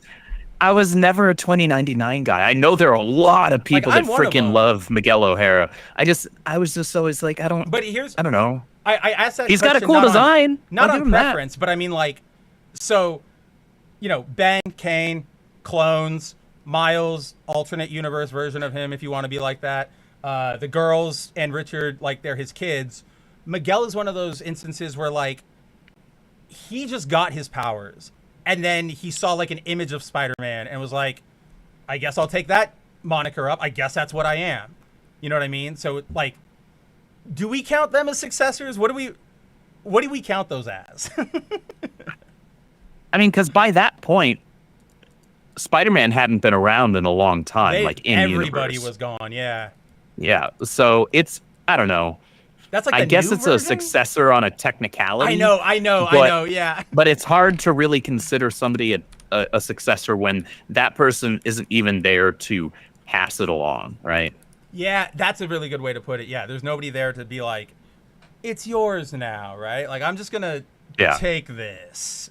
You gotta, like, you can take I'm gonna hang it, up my web shooters. But you really got like, I'm never a fan of somebody who just goes like, oh, I'm assuming like I'm gonna be the next Spider-Man now, right? I'm Spider-Man 2026. But your ass better have some level of skill to back that up. Otherwise, like, kind of like, okay, I always used to say this with like Kanye West, right? Like, he's fucking crazy. He's insane. Batshit. But the man talented is exactly. So it's like he can talk shit and be like, I'm the greatest artist. And, you know, maybe you kind of are, right? Like you get that. But if anybody else does that, it's like, dude, I'm gonna fucking swirly you like in a minute. Yeah. So it's like, you gotta have a little something behind you to back up such a grandiose claim. Just a little bit. Mm-hmm. But speaking of successors, speaking of grandiose claims, Andrew, why don't we finally get to let's talk some really comics.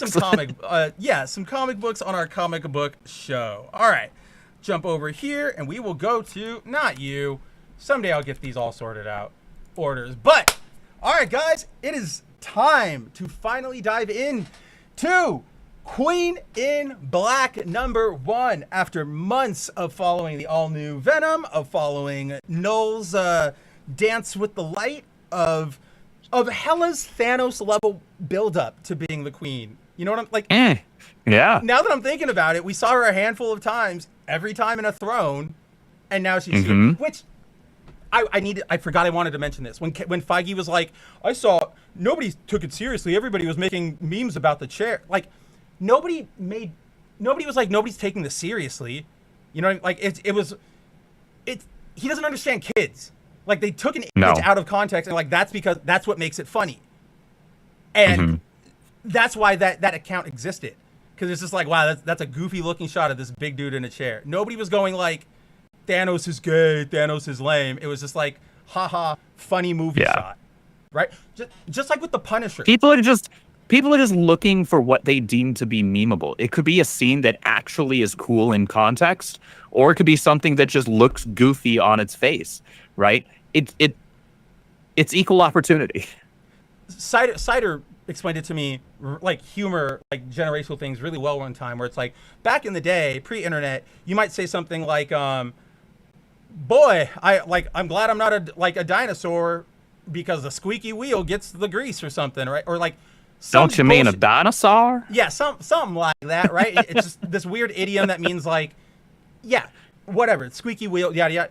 Then Cider was like, but in our generation, somebody would take a picture of a wheelchair, a shopping cart, replace one of the wheels with like a picture of Arnold's face, like scream, like Arnold Schwarzenegger, like, ugh! And we would all get it, and we would all think it's funny, and it would communicate the exact same sort of concept, right? And that's just that's what Feige's doing. He's being boomer to. No, everything is still great. The kids are stupid. Anyway, that's enough about Feige, and I just wanted to bring that up. Andrew, we're finally here. We are finally here at Queen in Black, and I don't, like I was saying at the top, just on what's like the right term, like off the cuff.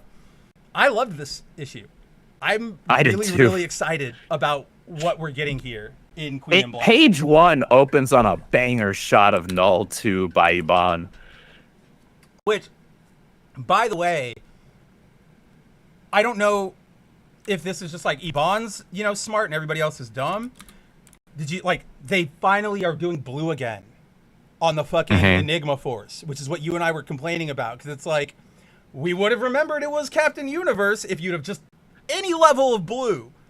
Well, because it's all for white. that white. Issue or two in the Knull mini, like, he was like white and gold. Yeah, he's white and gold. He's all like, there was no blue up until probably like right here, like genuine. Yeah. Oh, before we dive in, I forgot about this.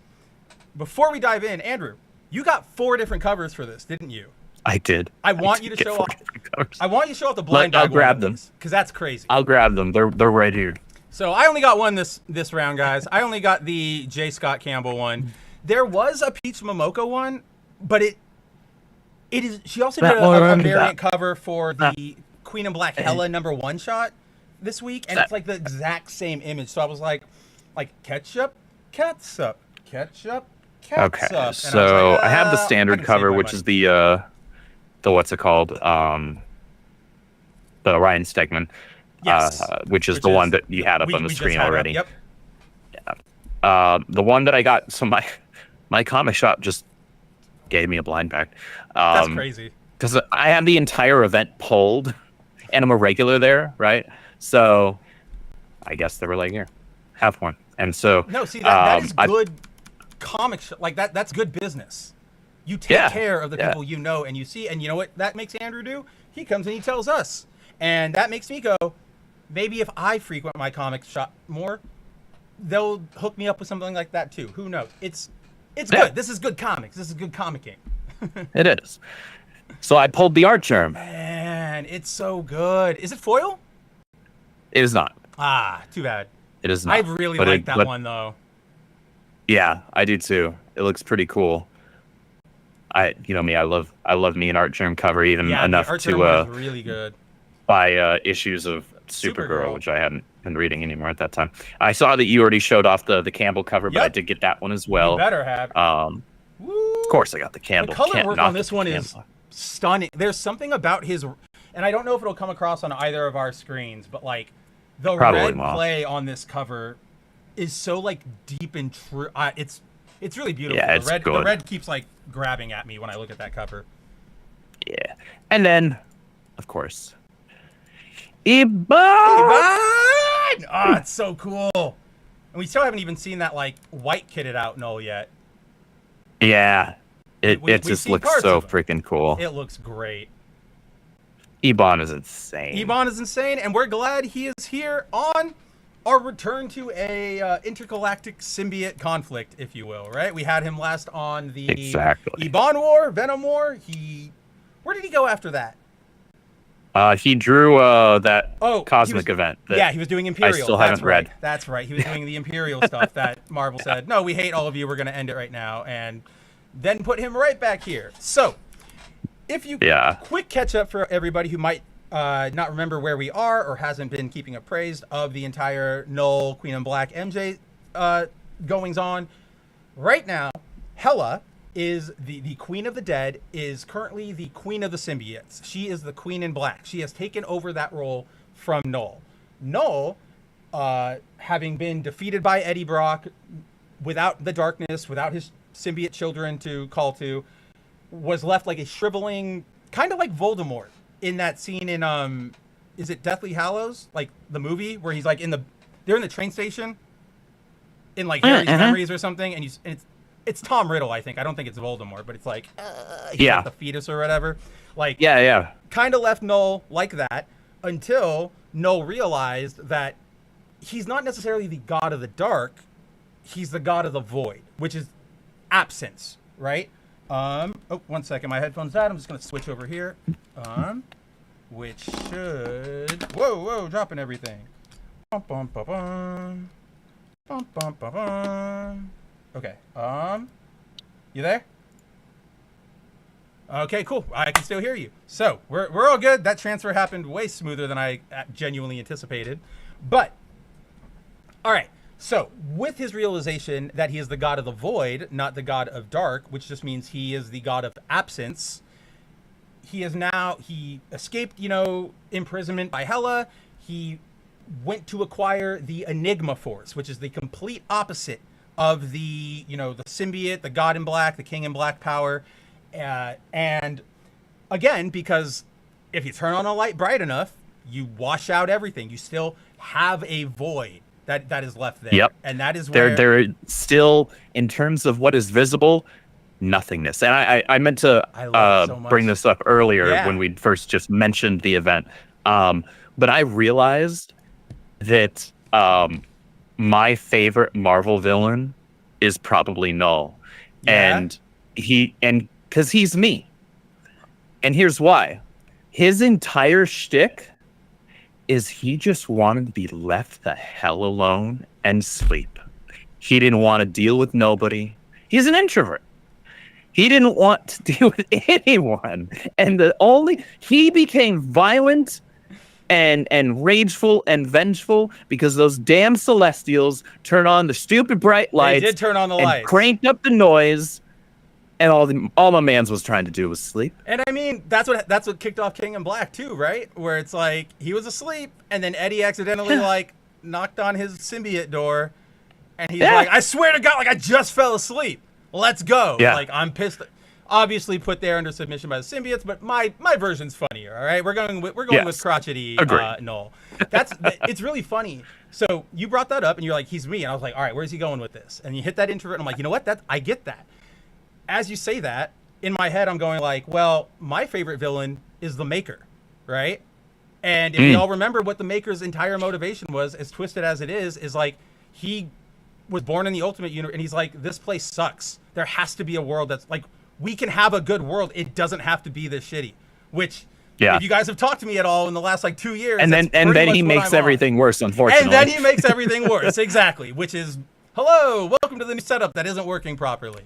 But let's see, where were we going with that? So, Knull is now in control of the Enigma Force, and with that control, he begins to create a new symbiote species, essentially, new children. His Seraphim, which I like the concept. I don't like these designs. I was going to say, like, the design I wasn't feeling.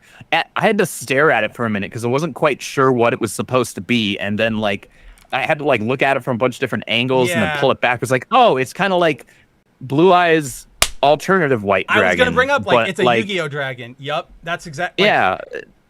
Do you remember? But it doesn't have eyes or anything. Like I feel like there was a miss there. What the fuck were they? Like the poisons? Like the white symbiote things? Do you remember that whole thing? Oh God, yeah.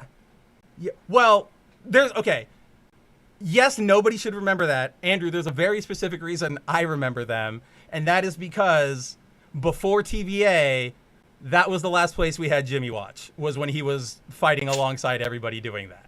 But that's what these Seraphim reminded Jimmy Watch. Me of. That's Jimmy Watch. Yeah, that's what the Seraphim reminded me of, like the poison. There is no connection. I'm not worried that they're doing anything like that, but I was just like, oh, yeah, that's what it reminds me of. So yeah, I don't like these kind of designs generally. How do I put this? For those of you out there who read the Power Rangers, right? We all saw Power Rangers robots back in the day, right? The Megazord, the Dragonzord, which are stylish, but they're still kind of like bulky. They're still like robots, right? They're not like an Evangelion suit or anything like that. You go over to oh my God, what company is it? I was going to say IDW, and then I was going to say Dreamwave, but it's not like Jesus. Okay. I think I went to like Optimus Prime and Transformers, and I think that's where like my brain made that jump. Okay. But in the Boom Power Ranger stuff, whenever they introduce like a new Zord that is like original, they always do this kind of shit where they like try to make it all super sleek and like pointy and armory, and it just never works. You know what I mean? Compare the Megazord in general to the Megazord that was in the like Power Rangers the movie. That was all like metallic and slick and just awful. Even though it technically had better technology behind it, it just looked worse because you guys kind of I don't want to say this about Iban, and it might not apply true because he's making his own thing, but at least like with the Power Rangers thing, it's like you forget the core design concept of what you're playing with here, right? Like, and I think with Iban, if you're making like an opposite symbiote, like symbiotes are supposed to be this like gross, raw, primordial, uncanny valley almost type of thing. So you have that, and then you have like anime. It just feels weird to me. It's not bad. It's not where I would have gone with it. So I just wanted to make sure I wasn't crazy in not being a fan of that design.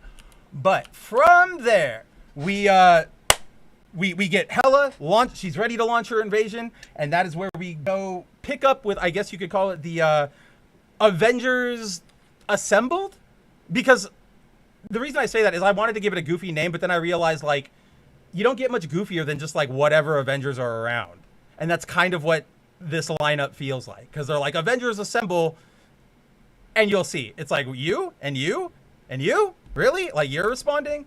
But first, I will say, Andrew, I loved this bit of MJ talking with, like, Tony and trying to, like, reassure him or whatever, where, like, especially here, where he's like, so, like, run this by me one more time. Because we already got her going to him for help in the last Venom. Yeah. And now he's like, all right, one more time. And she's like, okay, she kind of recaps everything. Like, I would have died. We're bonded now.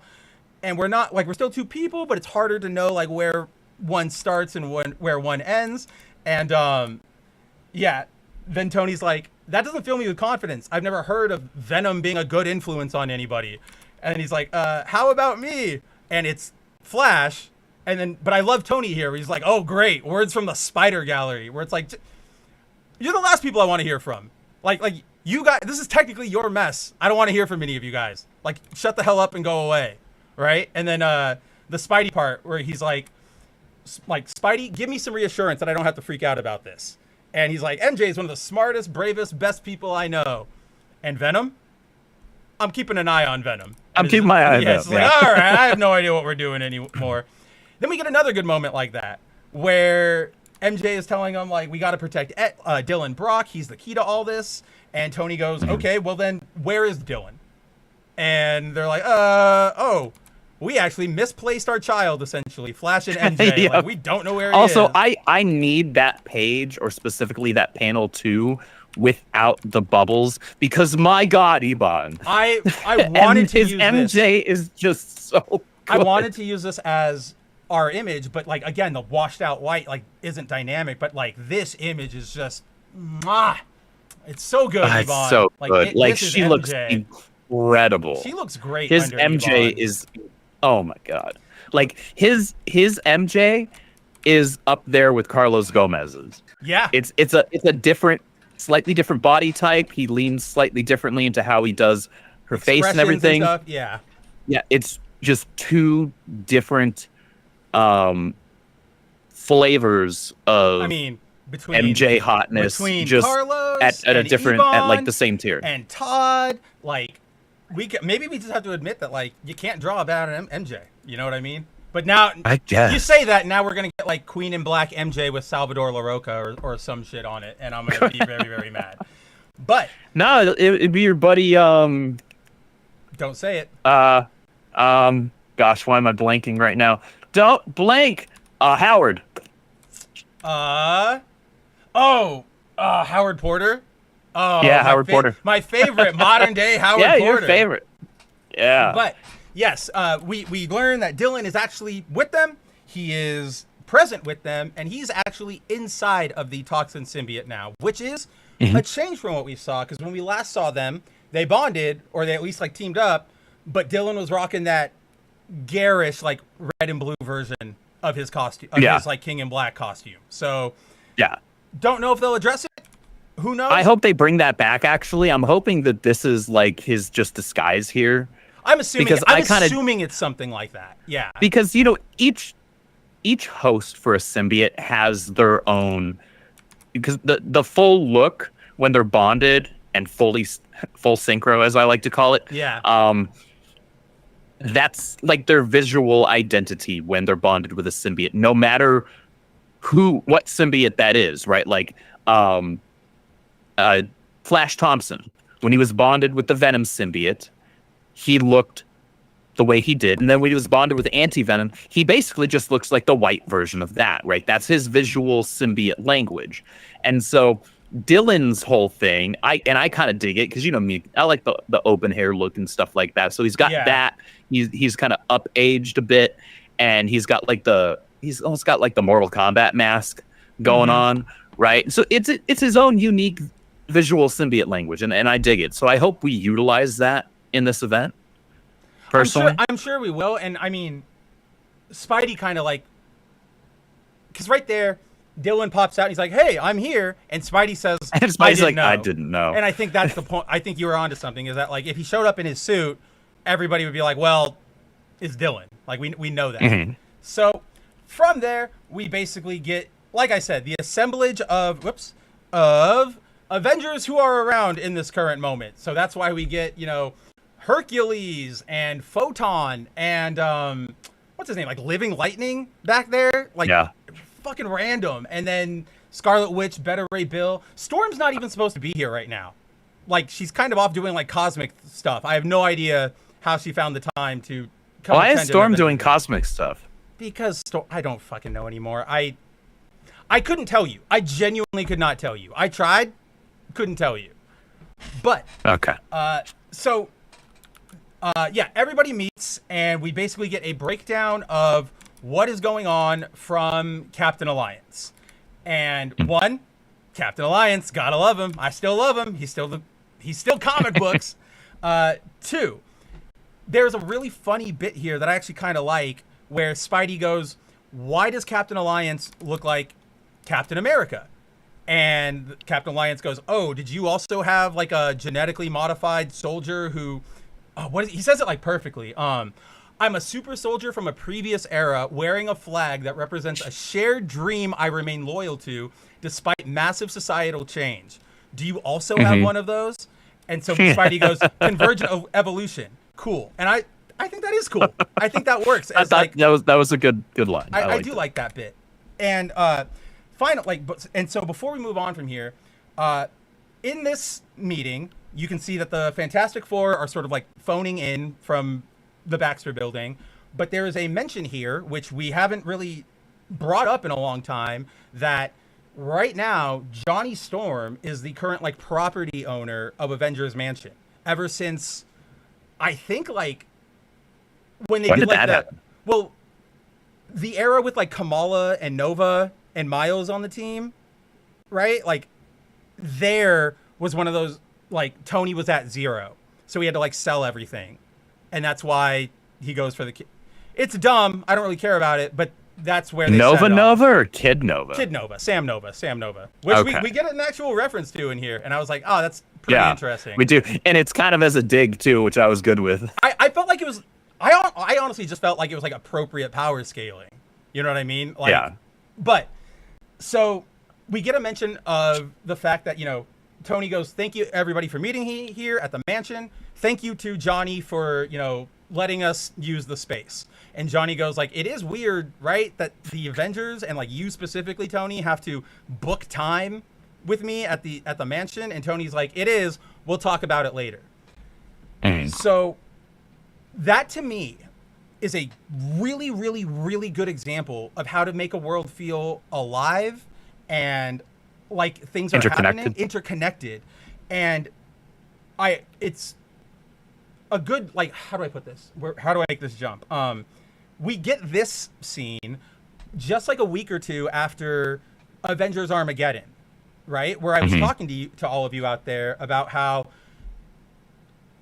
I can see how it's like a Bendis style of, like, it's maybe not the best event and it's generic, but it's making everything feel interconnected because we had, like the UN on everybody's ass and everything. And then I got this scene and it's like, this is genuine good, like, interconnectivity. The other one is way too forced, right? Because this is like, yeah, okay, all the Avengers would meet and they would pick something like Avengers Mansion. Oh, funny coincidence that it's technically not owned by Tony right now, right? The other one is like, oh, guys, there's another world war. Oh, we're all at this again. Where it's just like, we're going to do registration a fourth time, I guess. You know what I mean? So, yeah, it just stood out to me as like, this is good natural world building and world liveliness over the Armageddon. Like, we're going to force you to know or think that everything is interconnected, if you will. But from there, we get, basically the team is going, all right, well, how do we find her? How do we stop Hela? And Scarlet Witch says, I'm the Sorceress Supreme right now. I can essentially tap into the latent symbiote hive mind connection. I know you're not connected anymore, but something out there will give off like a scent and we'll be able to follow it.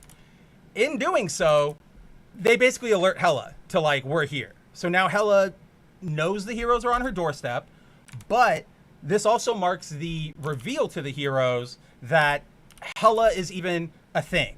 Now, quick pause here, because this is probably the biggest what the fuck is going on of the entire issue. I had a moment there because I was like,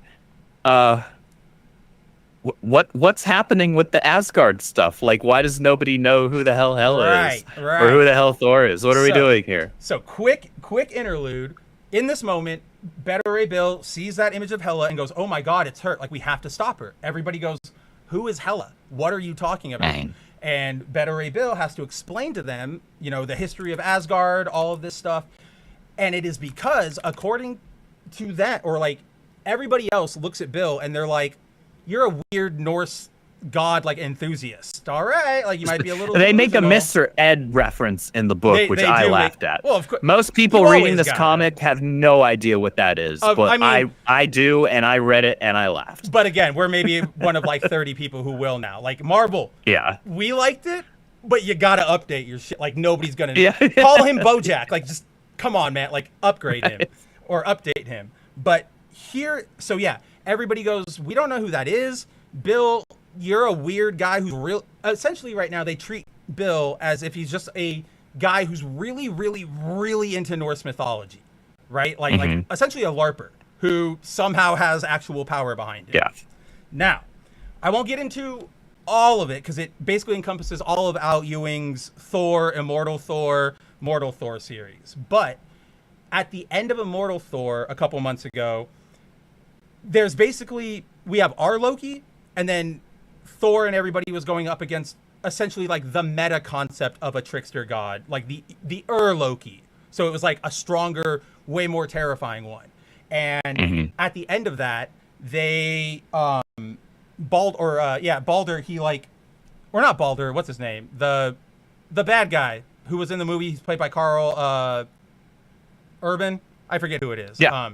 He shatters the Rainbow Bridge, but he doesn't just shatter the Rainbow Bridge, he shatters the Black Bridge, which is like, it's like interconnected opposite.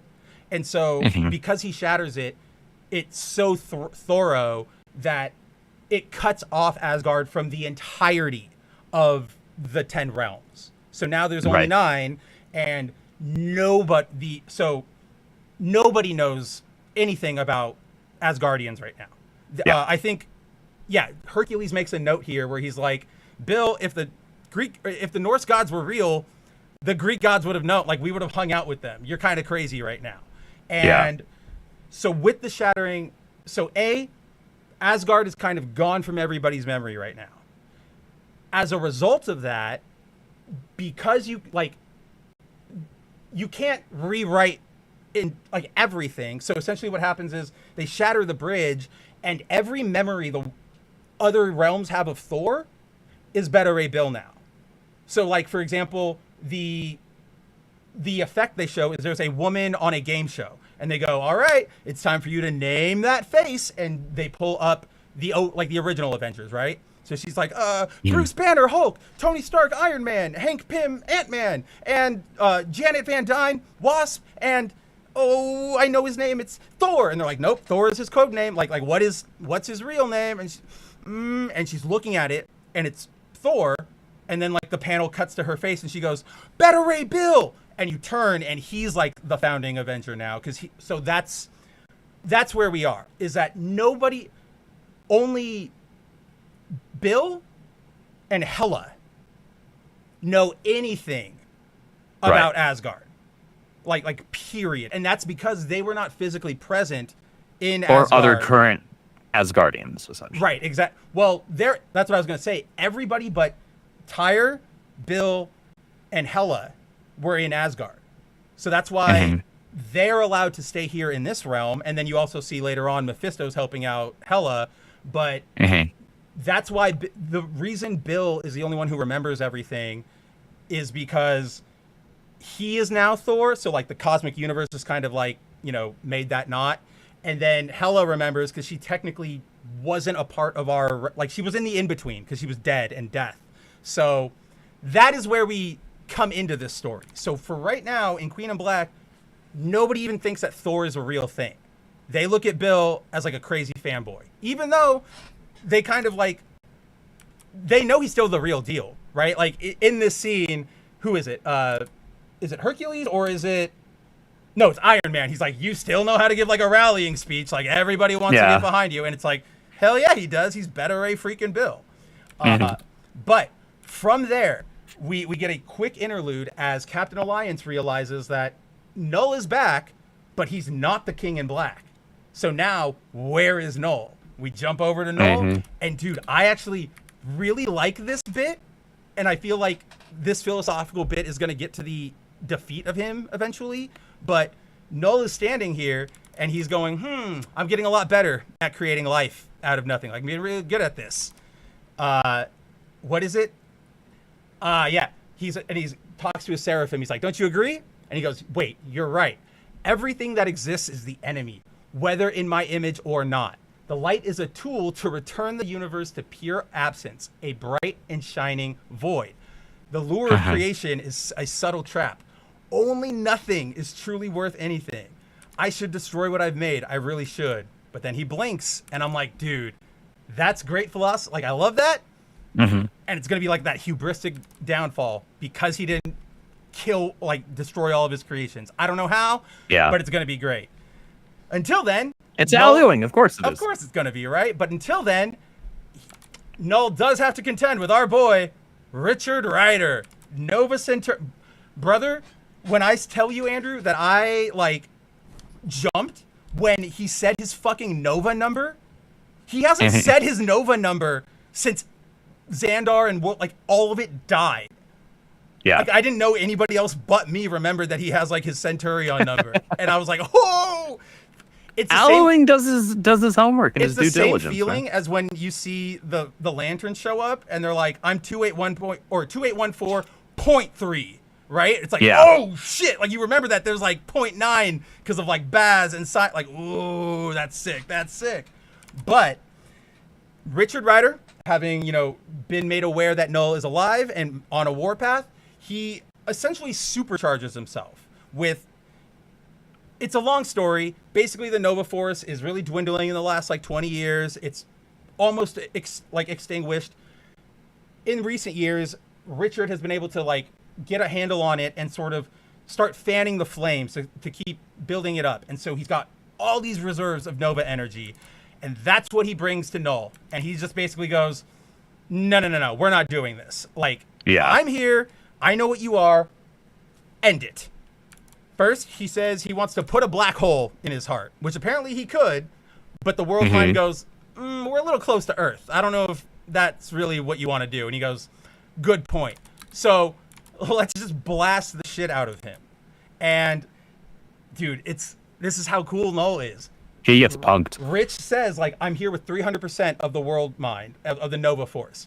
After that, this blast, he goes, how much is left? Or how much did I use? You used 260%. And he goes, oh my God, I should have used more. And Knull is just wouldn't have mattered. Because he just walks right out and goes, Nova Force is still light, buddy. It's still just energy. And that's my domain. And in turn, he shoots one back, but we also get Nova sort of, Power Rangers teleporting, if you will. He blinks out, yeah. There's something I like about, teleport in, teleport out. They don't do it a lot for drama, but I don't know. I kind of like that he actually pulled that off here. But from there, yes, we have Hela. The wolves are at the gate, and that's when Tyr says, all systems go. Invasion is a start. Let's hit them. And so we start Halo dropping a bunch of different symbiotes onto the planet. Now, Andrew, I wanted to pause on this and kind of give Ewing his flowers because this is cool. This is, you and I have talked before. We talked last time, actually, when we found out that Hela was headed for Earth. It's cool, but how many times have we seen, symbiotes are going to invade Earth, and we're just going to drop a bunch of them, and they're going to infect, that was Venom War, right? Yeah, that was Venom War. It was also, to a degree, King in Black. Yeah, exactly. It was exactly King in Black, right? So, in recognizing that, thankfully, Al actually puts a twist on it. And throughout the recent months and with, our meeting with Captain Alliance, we learned that Hela's assimilating like entire race, like planets, not just one or two people here, but full like armies. And when she drops them all in here, every site is a different alien species doing a different thing. We're seeing like an actual war here. And I'm so happy, Andrew. I'm like, oh God, we're not just going to do like, oh, we're getting infected by symbiotes. Like, this is pretty cool. Where you have specific roles. Yeah, specific roles. You have the Skrulls for infiltration and espionage, the Chitauri for communication, the Kree for shock and awe. And I'm just like, dude, good job, Al. Very, very, very good job. But as the Kree symbiotes start, you know, shock and awing in the middle of Times Square, telling everybody to evacuate or we're going to annihilate you, a little old lady tries to run, and she falls, and she can't run. And the symbiote goes, all right then, I'll make an example out of you. Tries to shoot it at the last second. Webbing pulls it back and aims the gun up at him. Oh my, like, we all know who the hell it is. But dude, just that shot. Like, he like webs the gun, blasts it into his face, and then cavalry's here. We've got Spidey and Venom and Anti-Venom and Black Cat for some reason and Toxin and Captain Alliance. Because Felicia needs something to do, She apparently. needs something to do. I mean, she was around for something like MJ or like Venom related a little bit ago. So, all right, like I'll let her be there, but she stands out the most of like, kind of what are you doing here? We get the actual Symbiote Alliance, as Spider-Man calls them, because that's what Hela's forces are also calling herself. They start tearing up. They start fighting back, and we learned that, I don't think she ever confirmed this, but like MJ can actively change form in the middle of a fight depending on what is more needed, right? So like we see her drop into the fight here, and she is her big, bulky. Need a little extra bulk here, yeah. Huh? Needed a little extra bulk here. Yeah, sometimes we need a little extra bulk. And I like that because, I don't know, I'm a sucker, man, for like changing forms and different tools for a job. It's just, it's really, really cool. But we also get another fake head moment where a Skrull tries to shoot MJ's or Venom's head. It pops off and she goes, that was a decoy. I'm smaller than that. And then we get, this made me laugh so hard because like I like alien stuff in general. Like I like learning about it. The Rigelians land in Egypt to turn the Great Pyramid of Giza into a symbiote conversion center. For those who don't know, Rigelians are the basic little gray alien species. So we have these like big-headed generic alien guys covered in symbiotes. And I was like, that's neat. But you know what's even neater? Is that the one to challenge them is Wanda. And she says, I don't think your device is going to work. Like, no. And they go, that doesn't matter. Like, you barely cracked the shield. Like, what are you doing? And she goes, I'm not doing anything. My friend is doing something. And that's when we have, dude, do you know what kinetic bombardment is? Like, it's so... I was like, ooh, give me that science. But then he goes, the Vision is ascending from the upper atmosphere. He's increasing his density as he goes to several times harder than tungsten. And he's using his jet boots. Like, yeah, he was gonna... Yeah, he's exceeding terminal velocity. He's going to impact that thing with the force of a nuke. Like, and he does. Huge one. And then in service of that interconnect or like that natural world built like liveliness, Tony's like, you couldn't have done that without blowing up. Like, did you just blow up the Great Pyramid of Giza? Like, really? And she's like, I can magic it when we're done. Is that really like our priority right now? And he's like, okay, I guess not. But then also, I have to say, Ebon's Wanda is great. I mean, Ebon women, man. Yeah. Like, just keep them on. But so from there we have Richard. He lands on Earth and he says like, I need help. So he goes to the Fantastic Four, which I like that he goes, he tells them like, I didn't know where else to go. I've been burned so many times before, but if you can't trust the Fantastic Four, who can you trust? And I'm like, hell yeah, that's exactly how they should be treated in any Marvel canon. That's what I'm talking about. But basically Richard, he lands to give them the other part of, with his info about Knull. Richard and everybody, like Reed and everybody, combine it with their info about Hela, and now everybody sort of has this full scope of like, oh, we're not just fighting one enemy. We are the battleground. Like we don't matter. We're the what's the right term? We're collateral damage on this battlefield, and this is a lot worse than I could have ever predicted it was going to be.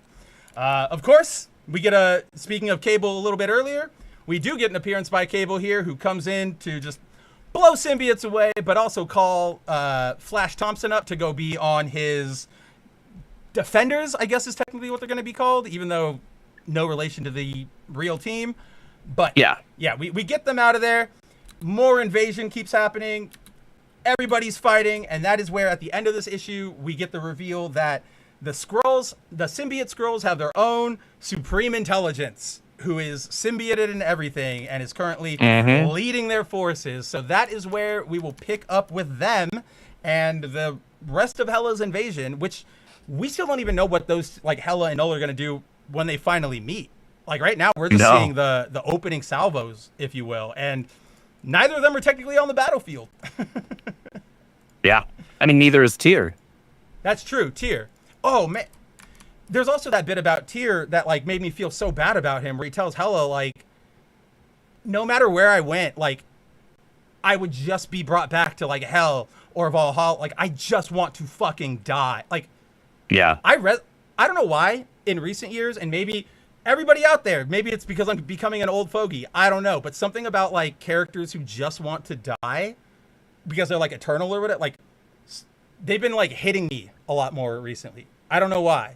But, so yeah, Tyr hits that, and I'm just like, dude, this sucks. Like, it feels bad all around for everybody involved in the situation. But, doesn't feel bad for us, because the book's pretty good. Andrew, first, do you have any last thoughts on Queen in Black #1? Now that we are finally here, we finally got it, and I finished my recap. I'm stoked, honestly. The first issue was great. It's got good setup. I mean, it's had good build-up up to this point, too. This was an event that they just pulled out of their ass. And I like that, and this is a consistency thing. Ewing is doing multiple books in this event. He's not just doing the main book. No. He's also doing a few of the tie-ins. Kind of like Snyder, like now, the overview thing, and then... Yeah, so for the Hela one, I believe he was the story architect, but he didn't do the script for it, but he probably did the outline and, like, hey, these are the things that need to happen so that it remains cohesive with the rest of the event. But it was Defenders of Light and Dark that I believe he just flat out wrote. So I like that, because I like having the cohesiveness, because sometimes you'll have events happen and the tie-ins don't feel like they're properly interconnected with the overarching event, and it's like, well, then what was the point of this? Yeah. Oh, right? God. It's just like, oh, it has a symbiote. Like, that is why. And otherwise just could be thrown out entirely and nothing changes. There is... So I agree with all that, but there is one thing I just remembered I wanted to bring up with you, because it made me, like, laugh at how, like, the audacity. Trying to find it. Okay, wait. It's got to be... I took actual notes, so now I'm like, oh, if I wrote it here, it's got to be after this event. Or, like, this action on page, which is... Is it right?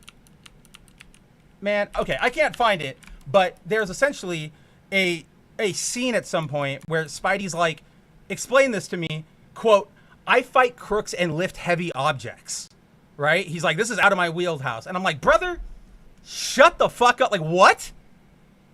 This is literally your fault. And also, you just came back from space. You did Secret Wars. Yeah. Like, what the hell are you, what?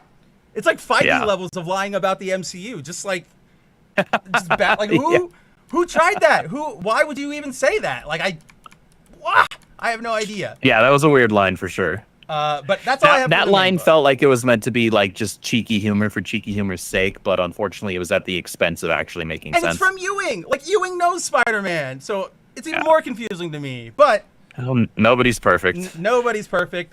But this event is so far so good. Andrew, off to a good start. Is there anything else you like? So we have 2 tie-ins to this. We're also up at our 2:10 time here. Is there anything you wanted to say about those 2 tie-ins in depth? I mean, we can't. I got nowhere to be.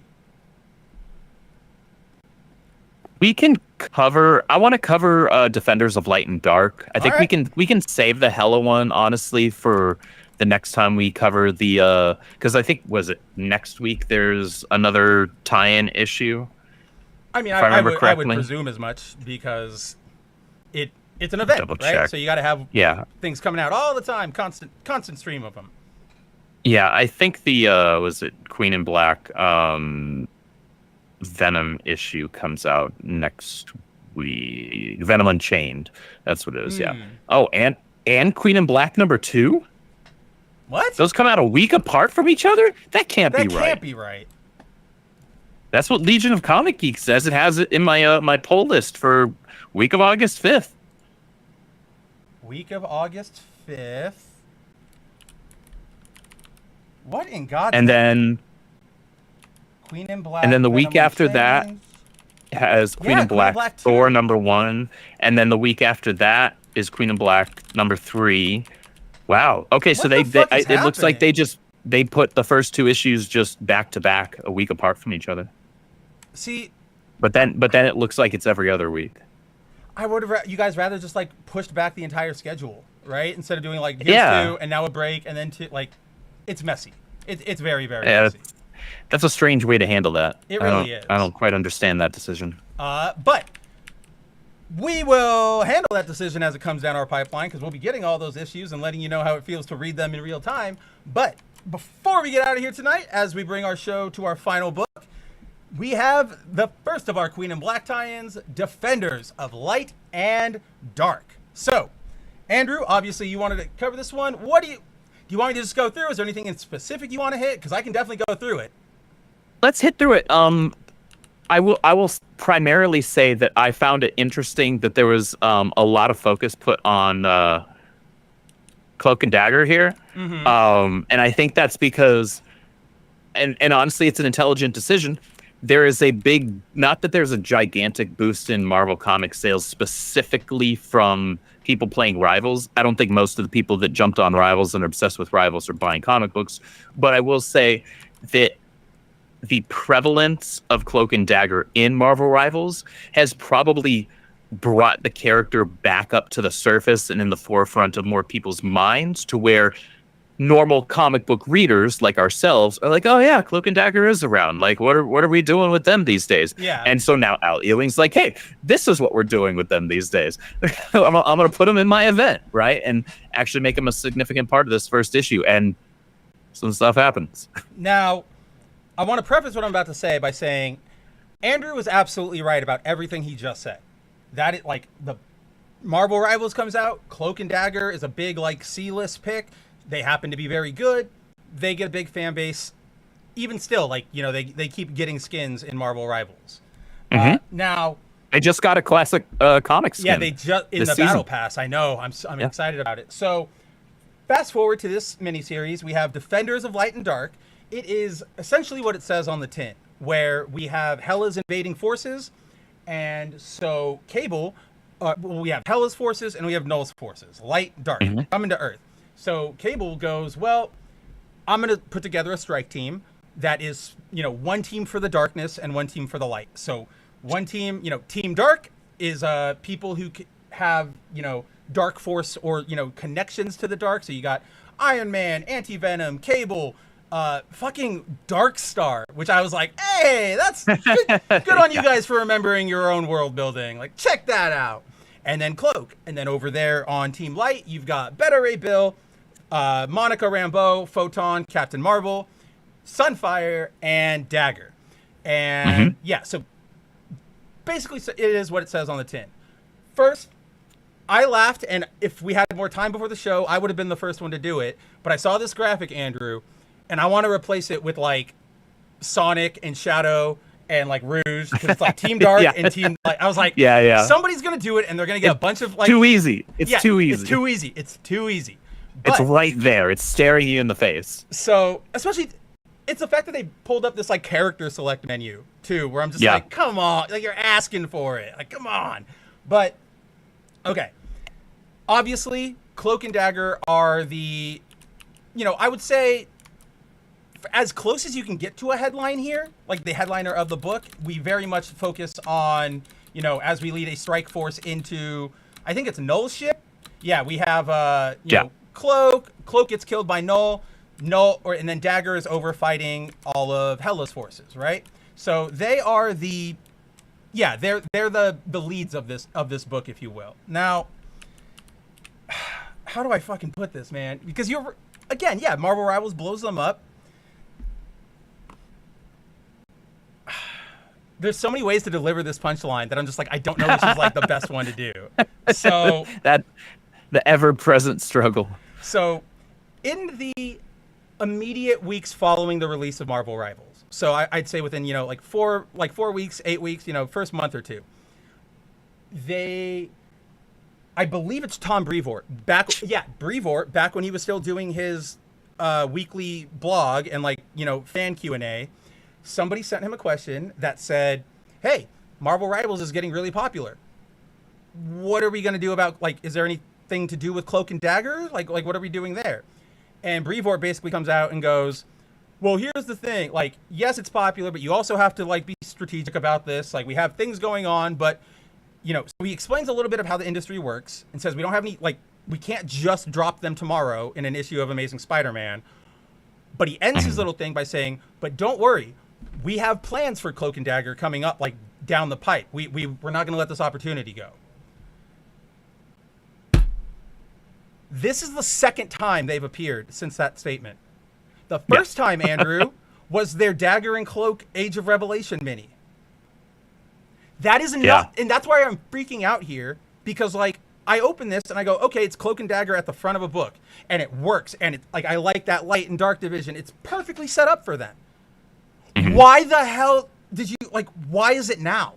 Why is this the first Cloak and Dagger thing in ages? I think I complained about this last time. They've still, the first volume of their omnibus, nowhere. Yeah. How's anybody supposed to get into the character? Well, Marvel is notorious and infamous for being that's why, retarded with reprinting the material. And that's where it's I felt like it was an extraneous point to hit as I was bringing it up. But I'm just mad in general, so I'm going to talk about it anyway. You know what I mean? I didn't expect the omnibus to be in print, but now I'm going to complain about it. So it just, you keep reading all this Marvel stuff, and yes, Queen in Black, I am very, very excited about this. I like this book. You and me, Andrew, we've spent months going for whatever else is going on, what Al is doing here with this cohesive symbiote narrative, we're a fan of. But to bring it full circle into what we were talking about before, it's very clear that Marvel needs something.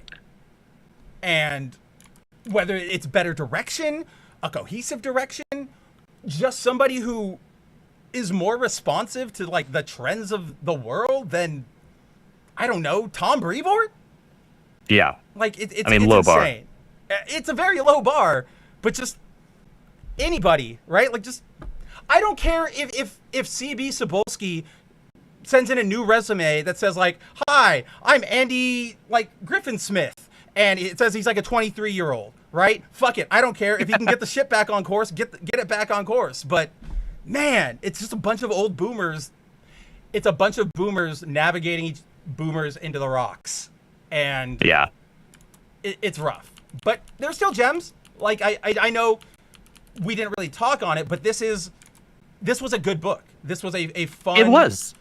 I enjoyed it. At no point was I I regret pulling all the tie-ins to this event as well. The art was really strong. The only one I was actually worried about was the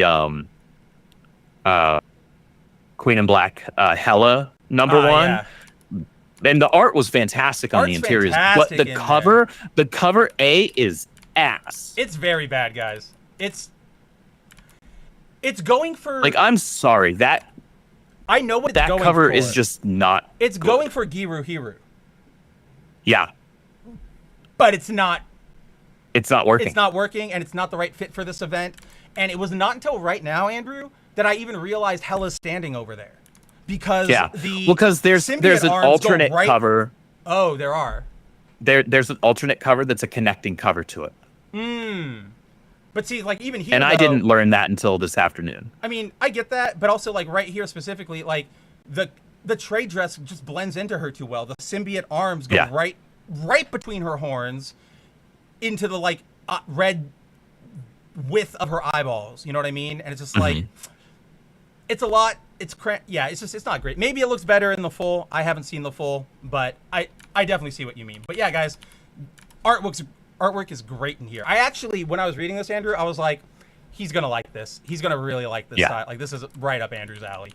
But yeah, mostly what this issue is just recapping everything that happened between Mortal Thor and here. They really don't leave out, or how do I put this?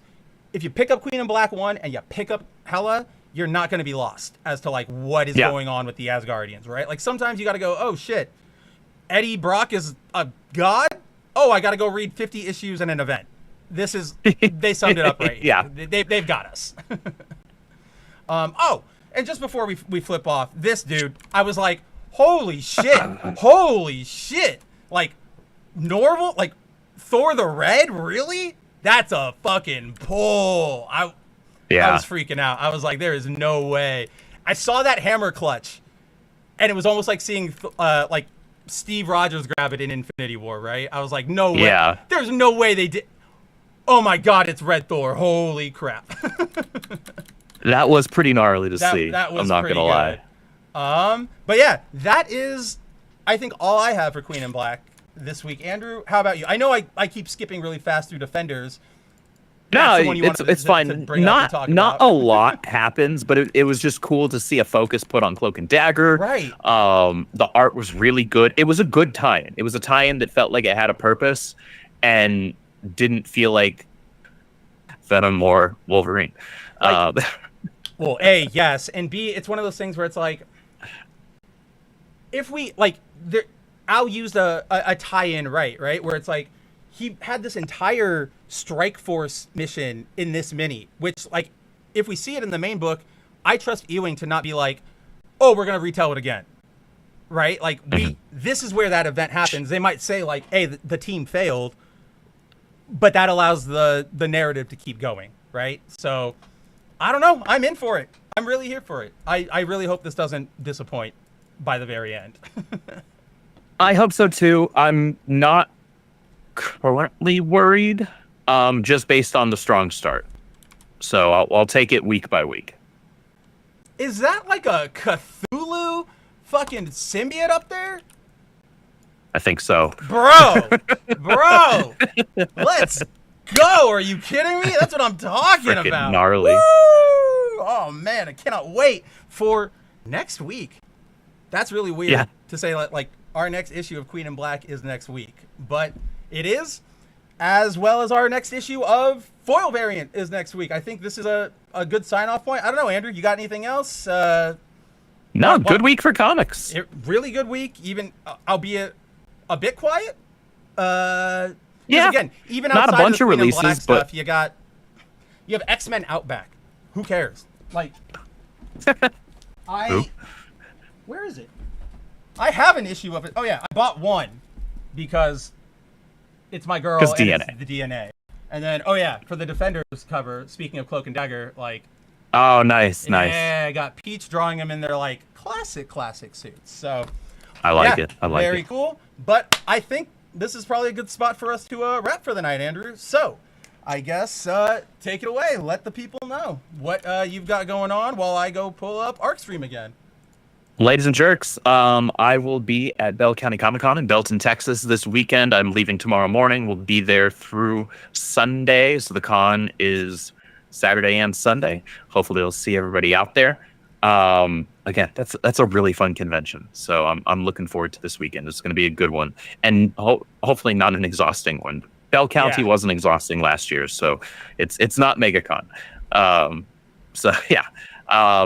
As always, make sure you guys are subscribed here. Check out the VOD if you missed out. Make sure you go and subscribe to Room of Requirement, where Mary and I put out our videos for Harry Potter lore. Make sure you are checking out ArcStream False Start issue number 2, part 2 of a 3-part arc, the first 3-part arc of the character. I'm super excited for this issue because got a new artist on the interiors, and he's got a really fun, dynamic style that matches the tone of the issue perfectly, and it's just in time for like some action to really kick into gear in it. So I'm super excited for people to see how this one turns out. There's a lot of twists that happen in this issue, and I've got a pretty big surprise that happens in it that is in 0 of the marketing, and I will hint at 0 of it.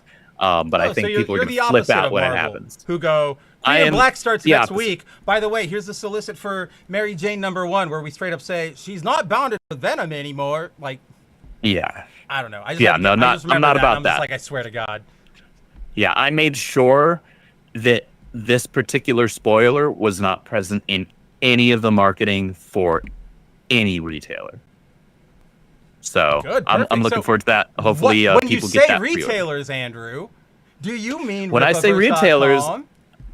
I mean not just Rippaverse.com, which is the only place where you can get covers A, B, and C. Those are the limited print covers. However, if you just want to read the book, you're not tripping about variant covers or anything like that, you can still get the mass print cover from our website, which is only $13.99 for cover D. But you can also order that cover off of Barnes & Noble, Amazon, Target, and Walmart. And wherever books are sold. So if you're in another country, that too. Still can't believe we get to say that at the end of these shows. It's so crazy. I still can't believe it either. It's pretty wild. But yeah, guys, that's pretty much all I have to promo as well. Go check out all of Andrew's stuff. Room of Requirement, Arc Stream False Start #2. Go to Bell County if you're around. Go say hi to him. And Andrew, I'll at least have you for next week, right? Yes. All right, so same bat time, same bat channel right here, guys, for some more foil variants, some more intellectually honest comic book talk, and I think that's all I've got. Andrew? I think that's all we've got. Don't forget, the sales copy or the solicit copy is the sales copy. You got to read the real issue to find out what's going on. With that, unfortunately, guys, I just realized I don't have the outro set up, so I'm just going to jump us back to our starting soon screen and end the broadcast tonight. We'll have it set up normal next week. Obviously, you saw the intro worked, but yes, to Clone Geek, to Timon, to Jan3, to Zero, to Mary, to Punk, to everybody who is watching and lurking, and everybody who will watch the VOD. We see ya. We love ya. I should probably go back to the main screen for this one. And yeah, that's all I've got. Andrew? That's all, folks. Take it easy.